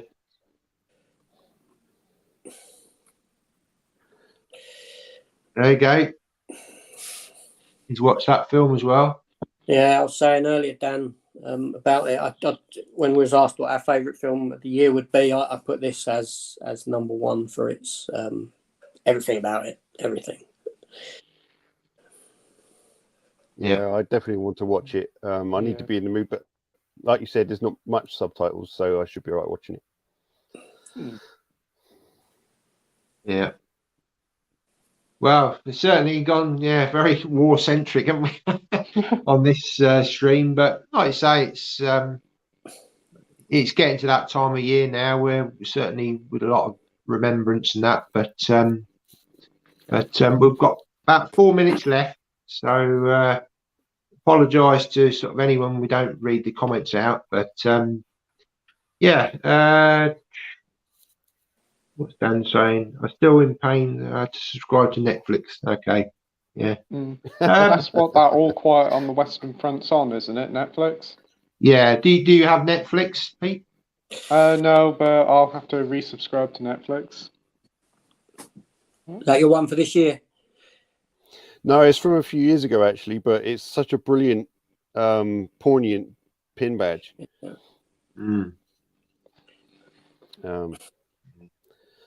I've got a pile of poppies from every year, but I still buy a new one. I don't just get an old one out. That's cheating. Yeah, no. I've got a tin upstairs with every year's in. I've definitely got the one with 2018 on the leaf. Yeah, you know, that was the best one to have. Yeah, maybe for another day. Was in St James's Park yesterday, and we walked past. There's a memorial with these. I think they look like World War One soldiers, to be honest, but it said for World War Two, and there are already some wreaths there. So wonderful, really nice day as well in London yesterday. Really warm, 22 degrees. It was horrible. Yeah, it's been quite warm recently. I know Yeah, when I went to Norwich on Friday, I had a t-shirt on. I was like, this is October. Yeah. And I've been to some... Sorry, go on. No, I've never been never been to St James's Park before, and was just walking around there, and loads of squirrels. I mean, packed with people. But it's a nice park. I can point you towards an area in Hyde Park where the parrots will come down and feed from your hand. Oh, wow. Near the Peter Pan statue that they've got in there. Yeah. That's the green parrots. But I was saying, my son had the opportunity to lay a wreath. It was at a church in Coulsdon. He used to be a Marine cadet when he was younger and done all that. And he had the opportunity to walk up and laid a wreath, which was I used to enjoy going to them. Really cool. Right, so we've got a couple of minutes left. Just any closing comments? I think Danny wants your link to your site, Trevor. Sorry, I'm not very good with links, but Danny. Yeah, I'm just Um, trying to find the Oh, comment. Wait there, leave it. Leave what's the link to my channel? Yeah, I'll put it in now. Let me find it. Oh, can you do that? Great. Yeah, there we go. I don't know. I'm not sure. I think I Does can. Trevor have a But link to his channel? I should say, just don't Yeah, close just down look the for chat. Double Bill Hopefully, Movies. Danny's still on.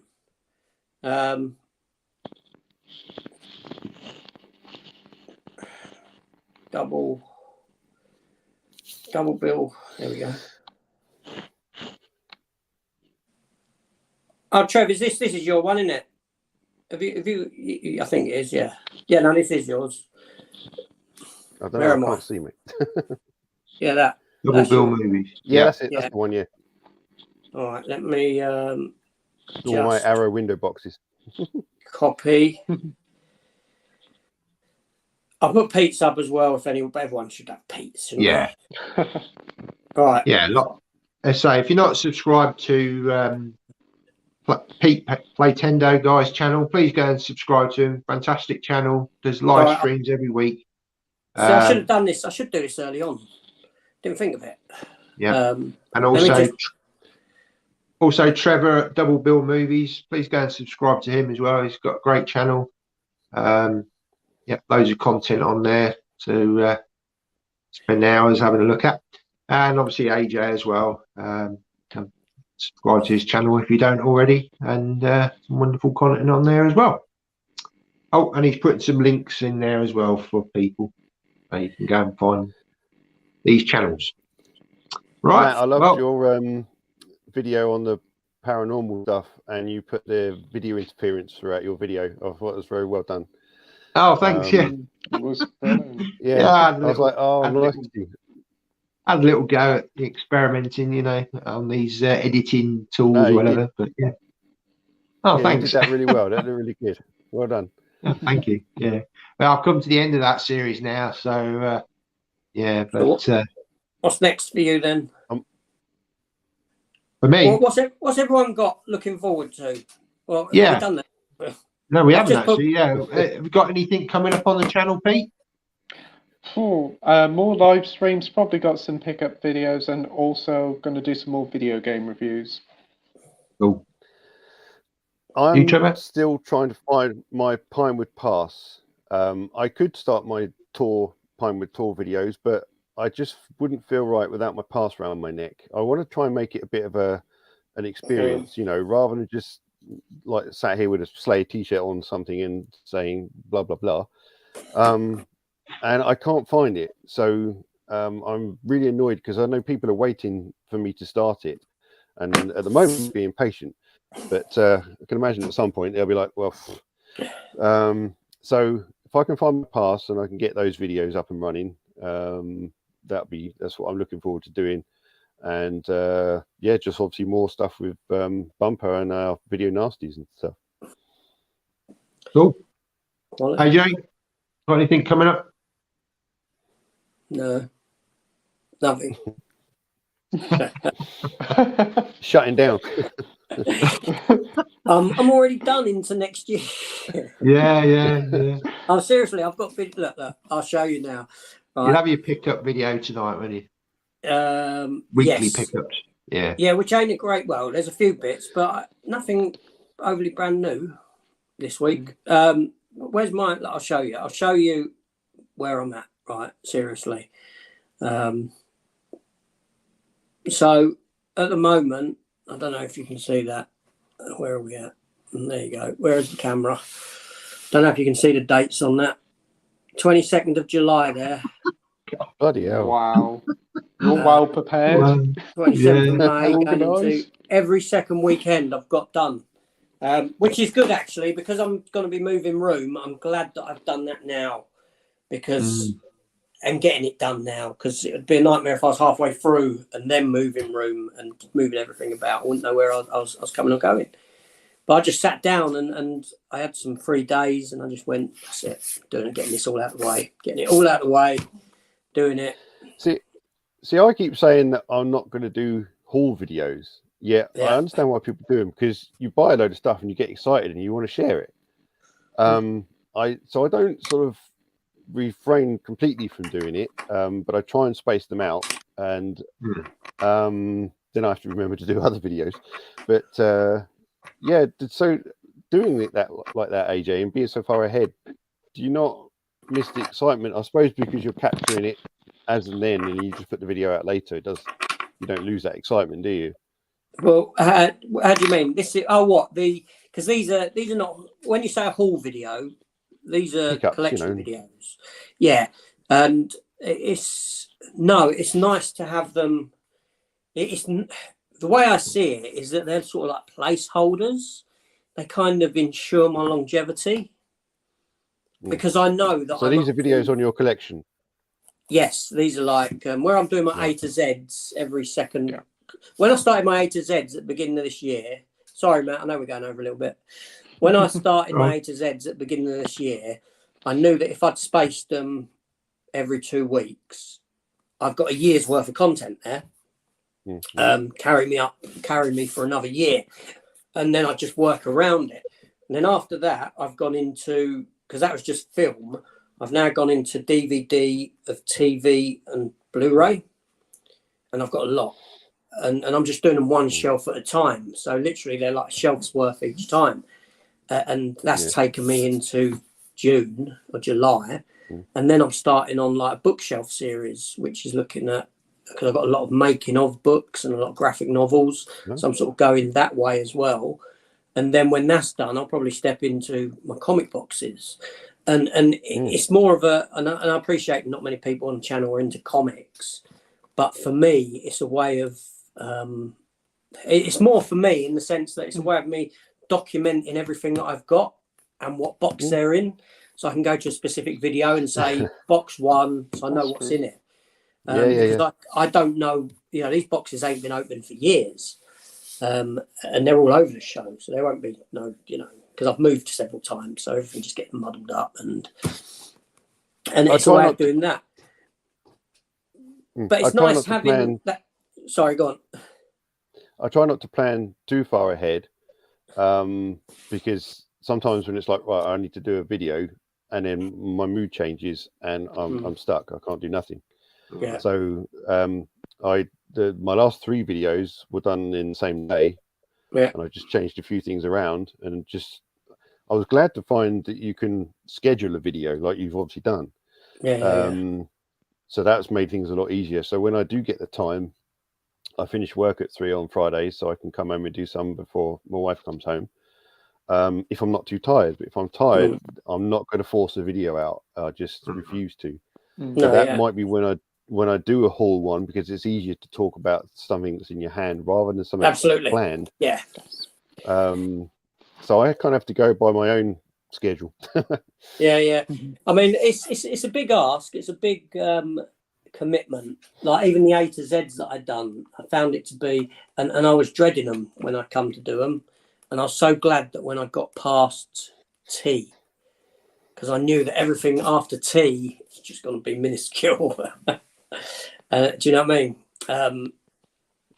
And then I just started flying ahead once I got to that. And that's when I sort of jumped, because they were quickly done. I think I'd done UV, WXYZ all in a day because I had nothing to do. And I was like, okay, let's just get it done. And then, like I said, the TV stuff isn't alphabetized. It's just, I'm going to do that shelf first, then I'll do that shelf, and done it like that. And it is nice just knowing that they're done, because I haven't got to worry about every other Saturday now. Saturday morning, I've done something for it, and it's in place. Good. And like I said, it's like a placeholder, and it just means that I can work around it, that longevity's there, that I just work around it. And then imagine if I did get hit by a bus tomorrow. Everyone would love it, because, he is, look, every 2 weeks, there's another video of him. Died 6 months ago, but he's still knocking out videos. We wouldn't miss you for a year. Yeah. Oh, gosh. It's still about. Dimension's just popped in. Say hello. Hi, Dimension. Thanks for joining. Hello. But, I'll just let you know what I've got coming up for the month of November. Because the way I work, I try to plan a month in advance. Although I've kind of got an idea what I'm going to do in December as well. Although I'm getting to the stage now where with my collection, you've seen pretty much most of the stuff. So I don't know. I might have to have a different strategy next year. This afternoon there's going to be a little trailer release because I quite like doing my little trailers. I like to be creative, and I enjoyed these like little teaser trailers that I do. I know it don't get many views, but I just find it fun to do it. So I'm not going to say what it is, but yeah, watch out later on. There'll be a little trailer coming up for what's coming up in November. And Cool. yeah, I'm I'll say no more. I'm actually possibly going to start another channel. In fact, I think I'm going to have to for my Iron Maiden collection. Since a couple of people have found out about it, they want to see it. So I think I'm going to have to do that. And it's kind of good, actually. My confidence in front of the camera now, I've done the double bill stuff. It should be quite good launching a new channel. But I want to do a trailer for that and, you know, make it look interesting and everything. And so, yeah, that's going to be quite an adventure, I suppose. Have you thought about doing live streams, hosting a live stream? Not yet. It's great to be part of them. I mean, I'm only up to 320 odd subscribers, and yeah, you know, I'm sure I'd get a few views, but so someone like Mondo Chelovec's channel, he's got what, nearly 3,000 subscribers. So he obviously, Pete, you do your stuff, and that's a known thing, so people tune in just for that, and that's great. Yeah, I'm sure I'll get around to it, but not at the moment. No, I mean, obviously my channel's fairly small. Obviously AJ's been a bit bigger, so but what we agreed was that we share it. So 1 week he'll do it on his channel, 1 week I'll do it on mine, and that way, you know, it takes the pressure off each of us. You know, we're not hosting it every week. You know, because it's quite tiring, isn't it? Doing, you know, because you're monitoring all the comments and everything. You know, I mean, hats off to you, Pete. You do it every week. You know, week in, week out. You know, it's great. And I think it's. I've been watching YouTube for about 10 to 12 years now, and I've seen the last 2 or 3 years live streams have been very much coming into the sort of forefront, and I think it's just a great way of connecting with people and having a good chat about, you know, all things physical media and film. Yeah, absolutely. I suppose if no one's watching, it doesn't matter, because you're just 4 or 5 people chatting to each other, and people watching is a bonus, essentially. And that's you know, we're interested. We watch each other's channels. It's like, oh, you can only interact through the comments. So actually doing these live streams, it's live. So that's why Bumper and I are alternating our videos on the Video Nasty thing to kind of, you know, help our channels a little bit. And there's not many views on each video, but that doesn't matter. They'll be there in the future. And if people come across them, they can pick them up then, can't they? Absolutely. Let me just show you while I'm here. I forgot, you know, while I'm in my dining room. Don't know if you can see that. Oh, lovely. I have a fascination with World War. Yeah, can you see that one? Yeah. There. Yep. I have I do. Oh, hang on, that one. Got loads of them all around the place. World War II. Nice. Planes and stuff like that. They're all over. Lovely. Do have a Well, if you want, I mean, obviously we're coming up to Remembrance Day in November, Trevor. I mean, might be, obviously you and AJ have got quite a, you know, an interest in World War. Why not do a centric kind of stream on that one, AJ? We could invite Trevor on and kind of have it focused on World War. I mean, I'm not a big World War sort of person. I've watched the odd film and that, but I'm not very sort of knowledgeable about it. But I'm happy to, you know, I feel that learn with how rich the history of world wars are and that, I'd be happy to do it. But my my ignorance would show through. I don't know everything about. Do you know what I mean? We know I more than don't. me. Pieces. Yeah. I mean, when I sit on my sofa, if I was to turn the camera and look to the wall to my right, it would be the same as what AJ has just shown. I've got a big Spitfire one and some smaller pictures of different planes and whatnot. But all right, we could do. There's no reason. I'm not the most If knowledgeable. that interests you. My brain is not a sponge, but it does hold a lot of stuff, and it's whether I can access it or not. Yeah. And I mean, yeah, I could show the camera again or something or whatever and talk about that. And yeah, we could do that if you like. I don't mind. Good indeed. Cool. Maybe get we Dan on. Dan's clearly interested in World War II as well, so he might be good for it Yeah. as well. Yeah. No, absolutely. Yeah. Have good a idea. think about it, AJ. Yeah. Just got I think 4K does- collected. Sorry. Just doesn't got it fall 4K with you, collected. though? Sorry, go on. Just want to read this out. He's just subbed to all 4 of us, so appreciate that. Thank you very much. Thanks so much. Thank you very much. Hope to see you in the comments. Yeah, he's got got very good channel. Oh, Ash has just said he's moved all his arrows. There we go.